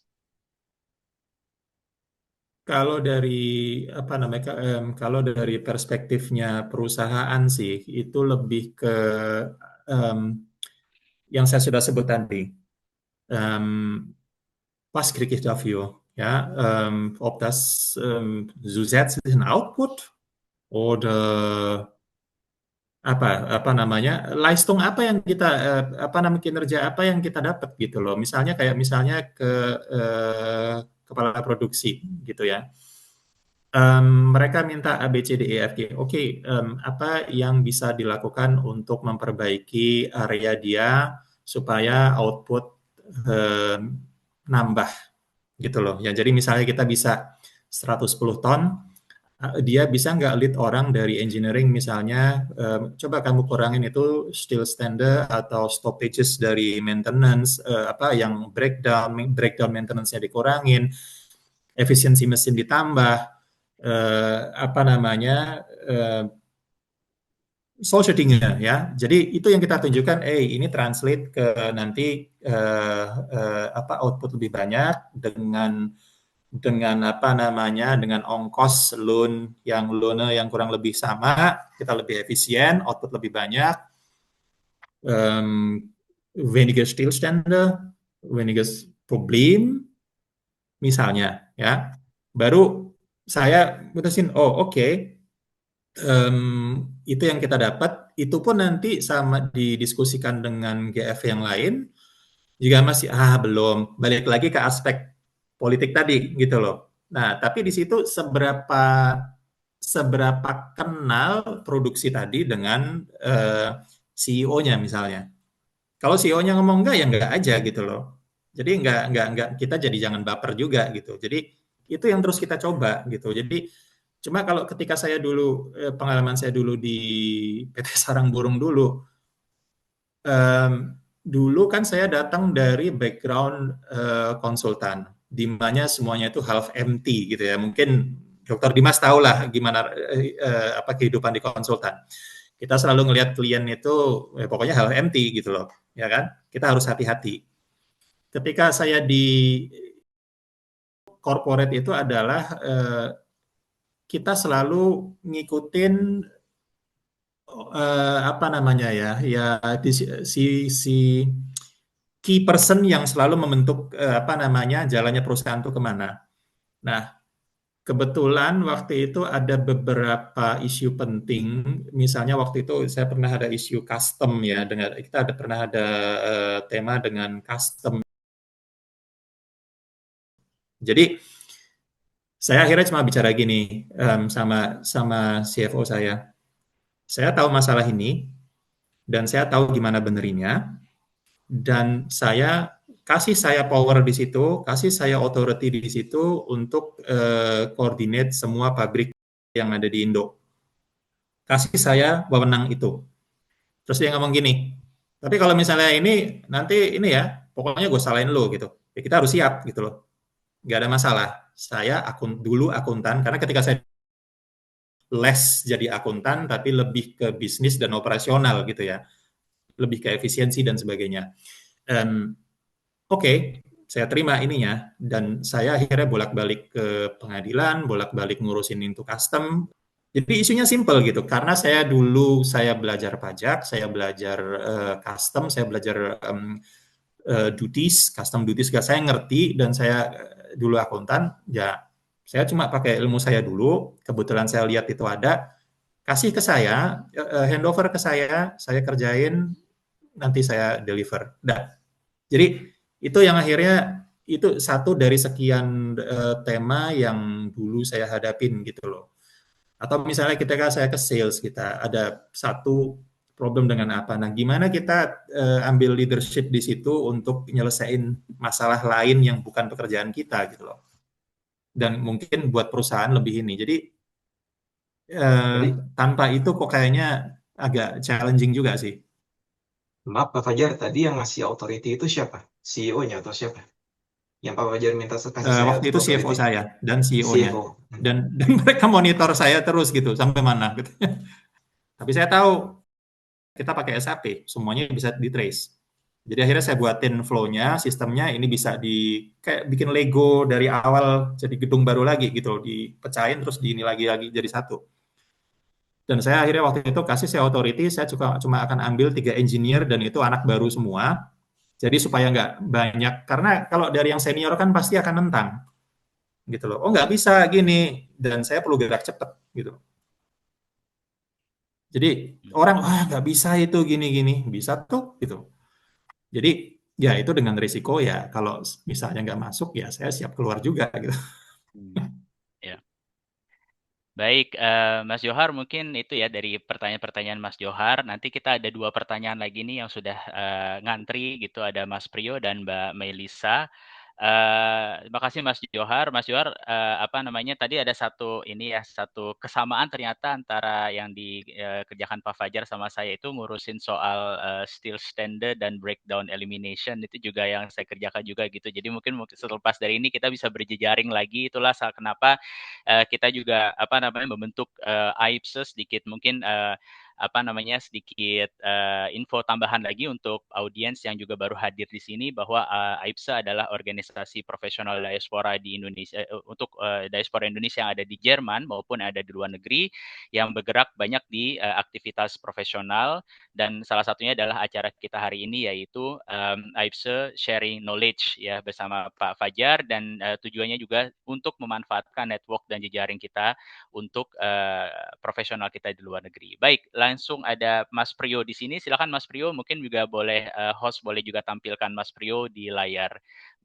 bersama dengan kita di sini. Halo, Assalamualaikum warahmatullahi wabarakatuh, Pak Fajar. Waalaikumsalam Mas Priyo. Saya kayaknya mesti manggilnya Mas saja dulu, kayak terjadi cerita tentang lupus gitu ya. Tadi cerita umur 43 sekitar apa COVID, berarti kayaknya mirip-mirip nih usia kita gitu. Jadi manggilnya Mas Fajar aja. Saya berinisiatif angkat tangan karena beberapa kali tadi Mas Fajar manggil nama saya yang Priyo 1. Jadi saya pikir wah saya harus hadir untuk bertanya. Kemudian nama saya juga Priyo. Dan tadi cerita tentang Fresh President, kebetulan juga saya juga Fresh President dari AIPSE, jadi saya mengucapkan banyak terima kasih nih Pak Fajar telah hadir bersama kita hari ini, sharing banyak sekali inspirasi yang saya pikir nggak cuma untuk para mahasiswa, tapi juga untuk teman-teman yang sudah berkarir cukup lama kayak Mas Johar nih. Tapi 5 pertanyaan diborong gitu ya, saya tapi ngantri tadi, apa namanya, menarik gitu untuk terus dibahas gitu ya. Tapi izinkan saya bertanya nih, ini ada satu hal yang saya pikir bisa dicari garis merahnya ya dari cerita Pak Fajar, Mas Fajar tadi, dari posisi VP ya, kemudian ambil kuliah lagi, kemudian sampai saat ini udah pada posisi CFO gitu ya, kalau bisa dikatakan demikian. Berarti kan kalau dari kata-kata kuncinya tadi antagonis, kemudian risk taker gitu ya. Tapi ada satu garis merah yang saya pikir menarik untuk bisa dibahas di sini, Pak Fajar, yaitu resilience. Nah, ini mungkin bisa cerita sedikit nih karena saya tertarik untuk diangkat topik ini karena audiens kita juga kebanyakan adalah adik-adik mahasiswa atau dari generasi Gen Z ya, yang konon kabarnya katanya soft gitu ya. Apa nggak terlalu resilience untuk menghadapi tantangan. Nah, mungkin bisa cerita sedikit dari life story-nya Pak Mas Fajar ketika dari perjalanan dulu hingga sekarang, apa titik terendah yang paling menguji resilience Mas Fajar, dan pelajaran apa yang menurut Mas Fajar paling relevan untuk generasi muda zaman sekarang, yang mungkin bisa kita ambil hikmahnya, kemudian bisa dibawa pulang nanti setelah mendengarkan seminar ini. Nah, mohon penjelasannya Mas Fajar. Makasih Mas Priyo. Makasih banget pertanyaannya. Mungkin itu juga relate juga, resonate juga dengan apa yang saya alami. Jadi kalau ditanya titik terendah saya apa? Titik terendah saya adalah ketika saya sudah datang ke Jerman. Waktu itu kan saya kuliah itu kan mulai September, tapi karena COVID dan sebagainya akhirnya ditunda terus. Akhirnya kita putuskan, oke, kalian harus datang ke Jerman 1 Januari. Ya, kita datang, saya di situ sudah tahu tabungan udah menipis, saya sudah tahu let's and live tinggal berapa bulan, dowernya itu mungkin kita bisa cover 5 bulan, 6 bulan gitu ya. Dan saya ada keluarga yang apa namanya, ada keluarga yang memang harus apa namanya diperhatikan juga di Indonesia. Ya, itu bikin lumayan cukup pusing gitu ya. Di satu titik itu ibaratnya kita jonggeliren ya, kita juggling balls gitu ya. Kita cuma bisa milih 2 gitu. Jadi sekolah dan gimana cari kerja gitu. Kita cuma bisa fokus ngurus 2 itu aja gitu. Yang lain mungkin bisa disingkirkan dulu. Kalau misal pasti ada masalah dari mana-mana, entah itu apa pertanyaan dari keluarga, entah itu apa namanya kita cari di sini juga masih penyesuaian dan sebagainya dan seterusnya. Dan ketika saya waktu itu saya masuk ke sini sambil berpikir saya harus mulai nyari internship waktu itu karena itu wajib dari apa namanya dari universitas. Saya kirim banyak sampai ratusan itu juga nggak ada respon gitu loh. Kalau dipikir tidak cuma generasi Z saja yang begitu, tapi eh, bah orang dengan pengalaman pun juga mengalami hal yang sama. Kita tidak dilihat, itu hal biasa. Yang belakangan saya tahu, oh akhirnya keluarga saya kasih tahu. Kita tuh seperti orang yang mau bertamu, tapi kita baru diterima kayaknya itu logikanya masuk gitu loh. Oke, berarti kita yang harus lebih bergerak gitu, kita yang harus usaha lebih. Yang mungkin dibilang tadi, kalau kita cuma lihat teman-teman saya, aduh saya udah ngirim 500, 600 lamaran, tapi belum juga ada jawaban dari manapun. Terus akhirnya saya tahu dari teman-teman saya yang orang India itu, yang saya akhirnya tahu juga memang benar mereka itu kalau kalau usaha itu benar-benar habis-habisan gitu loh. Mereka tuh ngirim sampai, jadi nggak cuma saya yang ngirim, mereka tuh ngirim sampai berapa ribu gitu loh. Jadi berapa ribu lamaran. Jadi akhirnya saya sampai satu titik, oke, kalau saya akhirnya mulai data, kalau saya harus mulai ngamatin polanya gitu loh. Oke, kesempatan kita di mana? Kalau kita masuk ke perusahaan besar, itu akan sulit karena sekarang mereka semua udah di-automate. Saya sendiri dulu ketika saya masih bekerja di Indo, kalau saya minta talent, orang HRD itu akan ngomong, aduh kita baru bisa download minggu pertama 10 dulu gitu. Terus minggu kedua, itu kalau dari sistem otomatis. Jadi pertama diseleksi AI, kedua ketika udah di-download pun dengan nama kita belum tentu muncul di situ. Justru wajar gitu loh. Jadi itu satu. Dan ketika saya mau bekerja, itu juga seperti ayam dan telur. Jadi saya apa namanya harus kerja, tapi untuk kerja saya harus punya izin kerja dulu. Untuk punya izin kerja dulu, saya harus rubah visa saya dari visa belajar ke visa kerja. Saya harus punya satu anerkenung tadi. Yang kedua adalah kontrak kerja. Nah, untuk dapat kontrak kerja, orang akan minta izin kerja dulu. Lah kan itu kayak ayam dan telur jadinya, gitu loh. Terus saya pikir-pikir gimana caranya. Oke, berarti saya harus menyasar perusahaan KMU waktu itu. Kebetulan di Jerman itu sebagian besar perusahaan itu adalah berangkat dari background didirikan oleh keluarga akhirnya jadi besar dan sebagainya dan seterusnya gitu loh. Jadi mereka punya di sini banyak banget 70 kalau bisa dibilang 80% kali ya dari ekonomi Jerman itu digerakkan sama perusahaan ini dan itu peluangnya banyak sekali sebetulnya. Kalau saya bilang banyak, kalau misalnya saya nggak diterima di satu, ya masih ada perusahaan ke 701 atau ke 1001 yang mau nerima saya gitu. Akhirnya ya benar gitu. Setelah berapa lama dengan gigih tadi, ya gigih dalam arti coba masalah lain disingkirkan dulu. Saya cuma fokus sama sekolah dan cari kerja. Udah itu aja. Jadi kalau dibilang ada teman-teman dulu, ayo kita main tuh ke Heidelberg atau kemana. Saya waktu itu tuh bener-bener 6 bulan pertama itu nggak keluar-keluar dari Reutlingen, nggak keluar-keluar dari uni tempat saya itu. Kalaupun saya pergi paling ke Altstadt, cuma belanja bumbu segala macam, weekend masak. Habis itu ya udah terus saja begitu dan sambil ngajarin keluarga di rumah kan di Indonesia. Jadi itu yang harus dilalui dan mau nggak mau harus begitu. Kalau nggak ya yang lain tuh bisa nyusul gitu loh. Jadi masalah prioritas juga, apa yang kita harus fokus dulu. Jadi boro-boro mau jalan-jalan, boro-boro mau apa namanya ikut aktivitas macam-macam, misalnya saya cuma fokus di situ aja, gitu. Cari kesempatan, cari peluang, dan itu pun juga nggak mudah karena saya kapasitasnya masih baru orang yang jalan di luar pagar, ngeliat-liat rumah orang, pengen masuk tapi belum jadi tamu gitu loh. Begitu ketemu pertama, itu membuka kita untuk yang lain. Kebetulan waktu itu yang banyak yang respon saya adalah beberapa perusahaan Jerman, tapi yang sudah diambil alih oleh investor asing, gitu. Jadi ada waktu itu private equity dari Inggris, dari US, dari mana. Itu akhirnya mereka yang menempatkan saya di situ, gitu loh. Jadi pengambilan keputusannya itu lebih di drive sama si shareholder-nya. Karena untuk saya masuk ke posisi, ya saya mundur, tapi tetap aja itu kan salah satu posisi strategis juga, misalnya waktu itu corporate controller gitu kan. Dan orang di sini itu kan sensitif sama kalau diatur sama orang lain. Itu terus terang aja itu sensitif ya.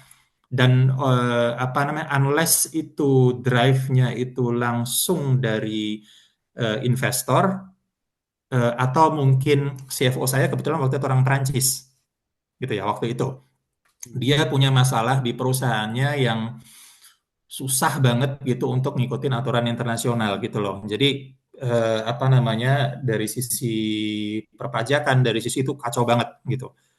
Tapi ketika saya datang, ya balik lagi, ya sowas kapsus nih, so ya gini nih, orang cuma ngomong gitu, ya akhirnya kita harus ngerjain sendiri gitu loh kalau di sini. Jadi kalau ditanya titik terendahnya di mana, ya di situ ketika tabungan sudah mulai habis dan saya udah harus berpikir untuk cari kerja, sementara nyari kerja itu seperti ayam dan telur gitu loh. Telurnya dulu atau ayamnya dulu nih gitu. Dan itu hanya kita bisa tahu kalau kita pelajari, oke, kita masuk artikel berapa, 16B, oke 16B itu kita punya apa, kita punya ijazah S1, akhirnya waktu itu saya urus di ijazah S1 saya, anerkennung, terus saya kebetulan ada yang mau nerima saya, saya bawa itu kontrak ke waktu itu di Bonn ya, kalau enggak, bukan di Bonn, kalau nggak salah di Chemnitz ya, kalau nggak salah, KMK, Kementerian Pendidikan dan Kebudayaan. Akhirnya keluar itu surat, dan saya dibantu sama waktu itu yayasan apa ya, saya lupa gitu. Ada satu yayasan yang saya tanya dan dia bantu saya. Itu Bingen waktu itu.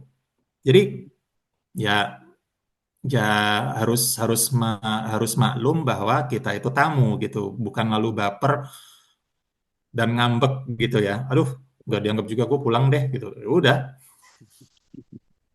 Mungkin ada pesan atau hikmah untuk adik-adik kita gimana jadi generasi yang tangguh, Mas?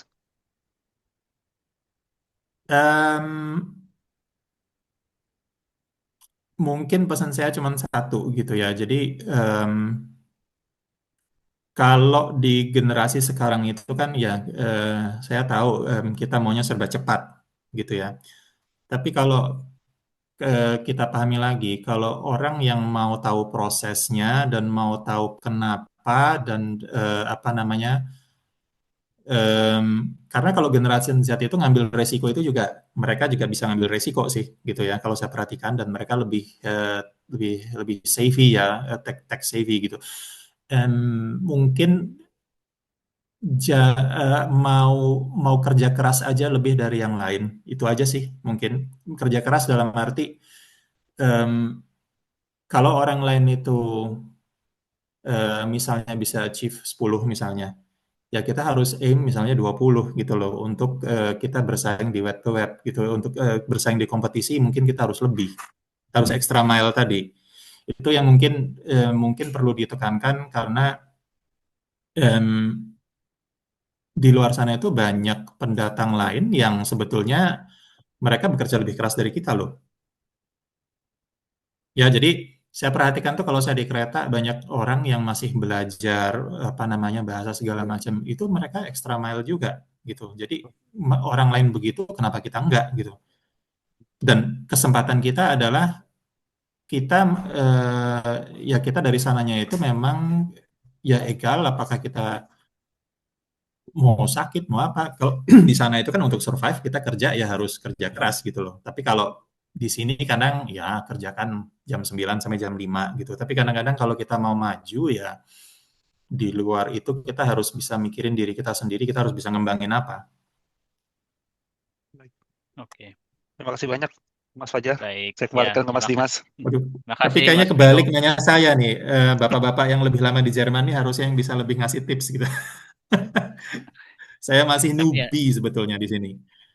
tapi masuk semua Pak Fajar, pas sekali memang memang apa dengan apa yang kita butuhkan di sini.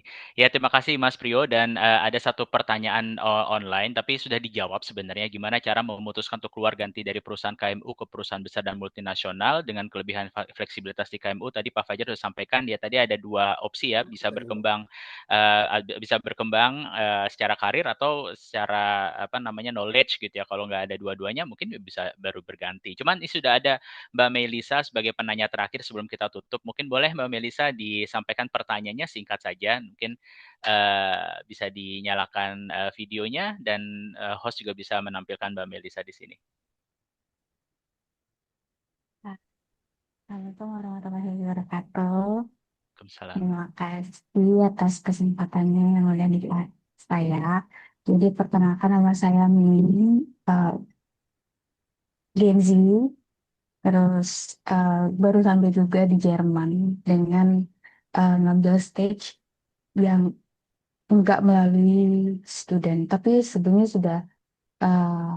udah pernah kuliah dan udah beberapa tahun ada pengalaman di bidang yang kurang lebih sama kayak Pak Dimas dan Pak Fajar. Jadi saya sebelumnya bekerja di KAP sebagai auditor.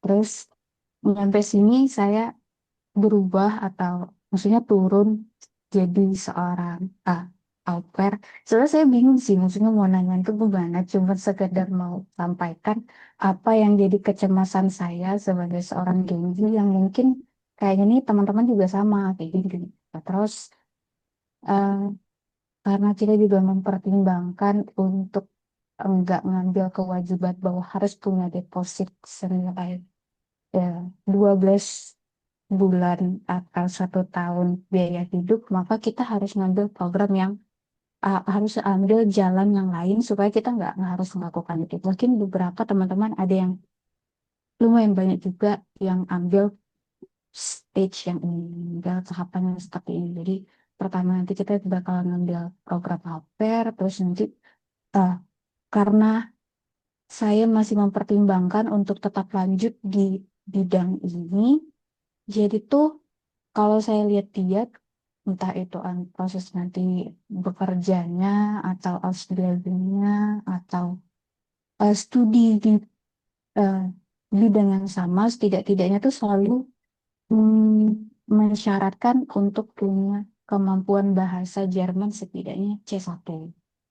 Terus itu saya udah coba ukur, maksudnya realistisnya untuk dari saya yang sekarang di A2.2 sampai ke C1 tuh realistisnya tuh berapa lama, dan supaya tetap hidup di sini dalam keadaan baik terus, tapi masih bisa belajar sampai akhirnya nanti udah dapat C1 baru kita bisa lanjut ke Ausbildung atau anerkennung atau studi atau langsung kerja.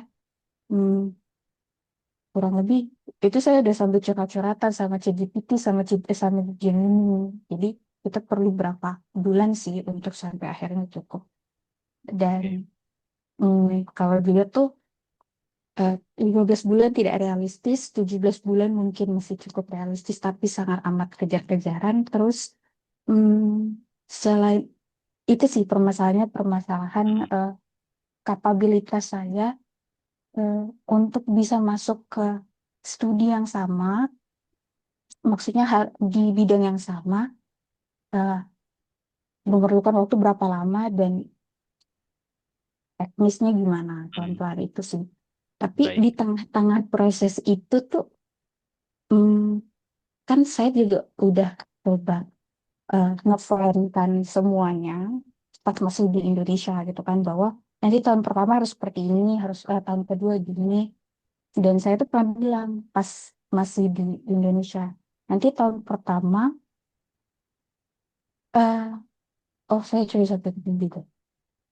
Di Baik. tengah-tengah proses menjalani kehidupan ini tuh, saya tuh suka tiba-tiba kayak ngerasa, emangnya ini jalan satu-satunya ya? Maksudnya apakah eh, bergerak di bidang ekonomi, akuntansi, audit, dan pajak ini jadi bidang satu-satunya? Atau saya bisa ambil bidang lain dengan mempertimbangkan uh, di kemudian hari saya bisa hidup berkecukupan bukan hanya untuk saya, tapi untuk keluarga dan yang lain. Uh, nah, Baik. yang kayak gitu tuh suka tiba-tiba muncul, padahal udah diplankan dengan baik. Jadi Baik. itu sih kecemasan Gen Z saat ini. Mungkin saya Oke, baik. mewakilkan. Ya, baik. Terima kasih, Mbak Melisa. Mungkin Pak Fajar boleh langsung dijawab. Kita masih ada waktu kurang lebih 8 menit sebelum nanti kita tutup, karena pasti Pak Fajar juga sudah ada aktivitas yang lain setelah di hari Sabtu ini gitu. Silakan Pak Fajar. Oke, yang pertama,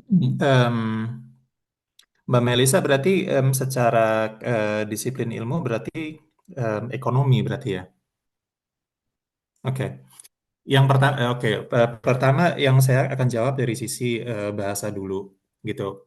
Em, kan ada dua pertanyaan. Satu adalah bahasa, kedua adalah karir, apakah harus di finance atau enggak. Yang pertama soal bahasa dulu, dan ini mungkin lebih jamak ke semua orang. Saya dulu juga nggak bisa berbahasa Jerman, Mbak Melisa, ketika saya ada pertama. Jadi saya dimarahin sama kasir Penny waktu itu karena saya nggak bisa. Saya nggak bisa sama sekali. Jadi ketika saya lihat itu belajar, pertama yang harus lihat bahasa, yang pertama harus dihilangkan dulu adalah perspektif bahwa bahasa Jerman itu sang impossible atau susah ini. Ya, kita tahu bahwa sedikit lebih kompleks, tapi jangan didengerin dulu bahwa itu susah. Itu dulu pertama, ya. Terus kedua, setelah saya ini akhirnya saya belajar sendiri dari saya nggak pernah les bahasa Jerman, saya nggak pernah. Saya lesin anak saya, tapi saya nggak pernah sama sekali belajar bahasa Jerman. Jadi saya cuma belajar dari YouTube. Waktu itu ada beberapa yang bagus dari Easy German waktu itu. Terus ada dari Lingoni, dari mana. Yang penting adalah belajar strukturnya dulu. Ya, sedikit berbeda. Saya nggak akan lebih detail di situ. Belajar strukturnya dulu. Ada banyak YouTube. Yang bagus itu adalah dari Your German Teacher itu. Secara struktur bagus banget. Saya belajar dari situ dulu. Dari Your German Teacher yang orang Swiss kalau nggak salah. Jadi tiap hari saya dengerin itu. Tiap hari. Tiap hari itu dalam arti sehari bisa beberapa jam gitu. Sambil masak, sambil apa. Saya dengerin itu. Ya, itu rekomendasi saya. Jangan dilihat susah dulu. Kelar itu susah, sulit. Tapi lihat dari persamaannya dulu. Ya, belajar bahasa apapun begitu. Dan dengar sering-sering nonton tuh apa namanya, sering dengar musik Jerman, nonton Jerman, dan kalau bisa ngajarin keluarganya, itu akan lebih bagus, cepat. Jadi kalau ditanya berapa realistisnya, setiap orang berbeda-beda, jangan terlalu dipaksa di situ, yang penting fun, itu aja. Ya, itu pertanyaan pertama. Ada pertanyaan lagi nggak? Cukup jelas nggak, atau masih ada yang ini nggak soal bahasa? Mungkin oke di situ Pak Fajar dari Oke. penjabaran Pak Fajar tentang bahasa cukup menurut saya. Ya. Yang kedua, soal karir. Jadi kalau soal karir di sini adalah, saya tadi juga sudah ini, kalau sudah di sini, ya berarti sebetulnya ini kalau yang saya perhatikan, Jerman itu sebetulnya perlu banyak akuntan. Mereka perlu banyak, tapi di sini mungkin mereka Buhalter pertamanya. Ada dari IHK, kalau nggak salah untuk ini. Mereka itu kan gila dengan sertifikasi dari negara mereka sendiri. Saya juga tidak punya sertifikat IHK, saya tidak punya WPK. Kan di sini kan ada Wirtschaftsprüfer itu kan, dari IHK. Kamu boleh CPA, boleh apa, tapi kan itu bukan kualifikasi Jerman gitu. Mereka kan gitu. Nah, orang banyak cari buhalter di sini. Bisa dimulai dari situ. Ya. Jadi entah itu di Amadeus di mana gitu. Di sini banyak kok headhunter di situ. Jadi cari di situ dulu gitu kan. Buhalter kan juga nggak harus mulai dari yang benar-benar advance buhaltung itu kan nggak juga. Ada yang misalnya buhalter A, buhalter B, sekedar masuk dulu di sistem. Kita kan sudah masuk di sistem, baru nanti ngambil seminar 1-2 di IHK misalnya. Seminar aja dulu, nggak usah yang full ini ya. Yang penting punya kualifikasi itu. Apalagi kalau dulunya mungkin auditor gitu ya. Jadi tipsnya lebih ke situ. Itu jalan tidak umum ya. Jadi kayak misalnya saya cerita tadi bahasa, saya nggak belajar dari kursus, nggak pernah kursus. Saya cuma belajar dari dari YouTube. Terus habis itu nonton Netflix, nonton acara ARD, RT, NDR itu bagus-bagus kok. Pertama mungkin pakai subtitle bahasa Inggris, habis itu pakai subtitle bahasa Jerman. Paksain aja masuk terus. Nanti lama-lama akan berulang dan ngerti. Itu cara tidak umum sebetulnya. Realisasinya berapa lama? For as long kita paham, ya udah lanjutin terus aja sampai kita tahu. Setiap orang berbeda. Saya itu dulu waktu sedikit mulai ngeh ketika saya 3 bulan dengerin itu. Dari yang saya tidak tahu apa-apa, saya paksain aja dengerin terus. Akhirnya saya mulai ngerti gitu loh. Bener-bener nggak konvensional sih cara saya, tapi ya mau nggak mau gitu. Yang kedua yang soal karir tadi, mungkin kalau suka dengan finance di sini peluangnya besar dan itu yang banyak orang Indonesia tidak tahu sebetulnya. Karena berpikirnya adalah ya harus engineer, harus apa, ternyata finance mereka kekurangan orang banget. Dan mereka itu akhirnya diisi sama Itali, sama orang-orang dari Spanyol dan Itali. Kebanyakan berdua itu yang dari dua negara itu. Orang lain kayak nggak ada, orang Asia jarang banget, 1-2. Dan itu yang mereka itu benar-benar lagi ada gap gede di situ. Jadi akhirnya ketika orang, oh kita sudah ngerti buhaltung, cari tempat pertama yang mau terima magang atau volunteer atau apapun lah. Karena pengalaman itu yang dilihat nanti. Oh, kamu sudah pernah jadi tamu di rumah tetangga saya. Oke deh, kamu coba masuk bantu rumah saya misalnya. Kasarnya kan gitu kalau ibaratnya kita jadi tamu tadi ya. Ya. Cukup ini enggak? Itu Baik. jalan tidak wajar, tidak konvensional, tapi itu cuma work around mengatasi gimana urusan birokrasi di sini segimana ribetnya gitu loh. Kalau kita cuma lihat itu, pasti kita nggak akan kemana-mana. Sama dengan ibarat saya tadi, kita lagi macet di Manila, terus masa kita mau berhenti macet di situ aja kan nggak? Iya. Baik, terima kasih Pak Fajar, terima kasih Mbak Melisa.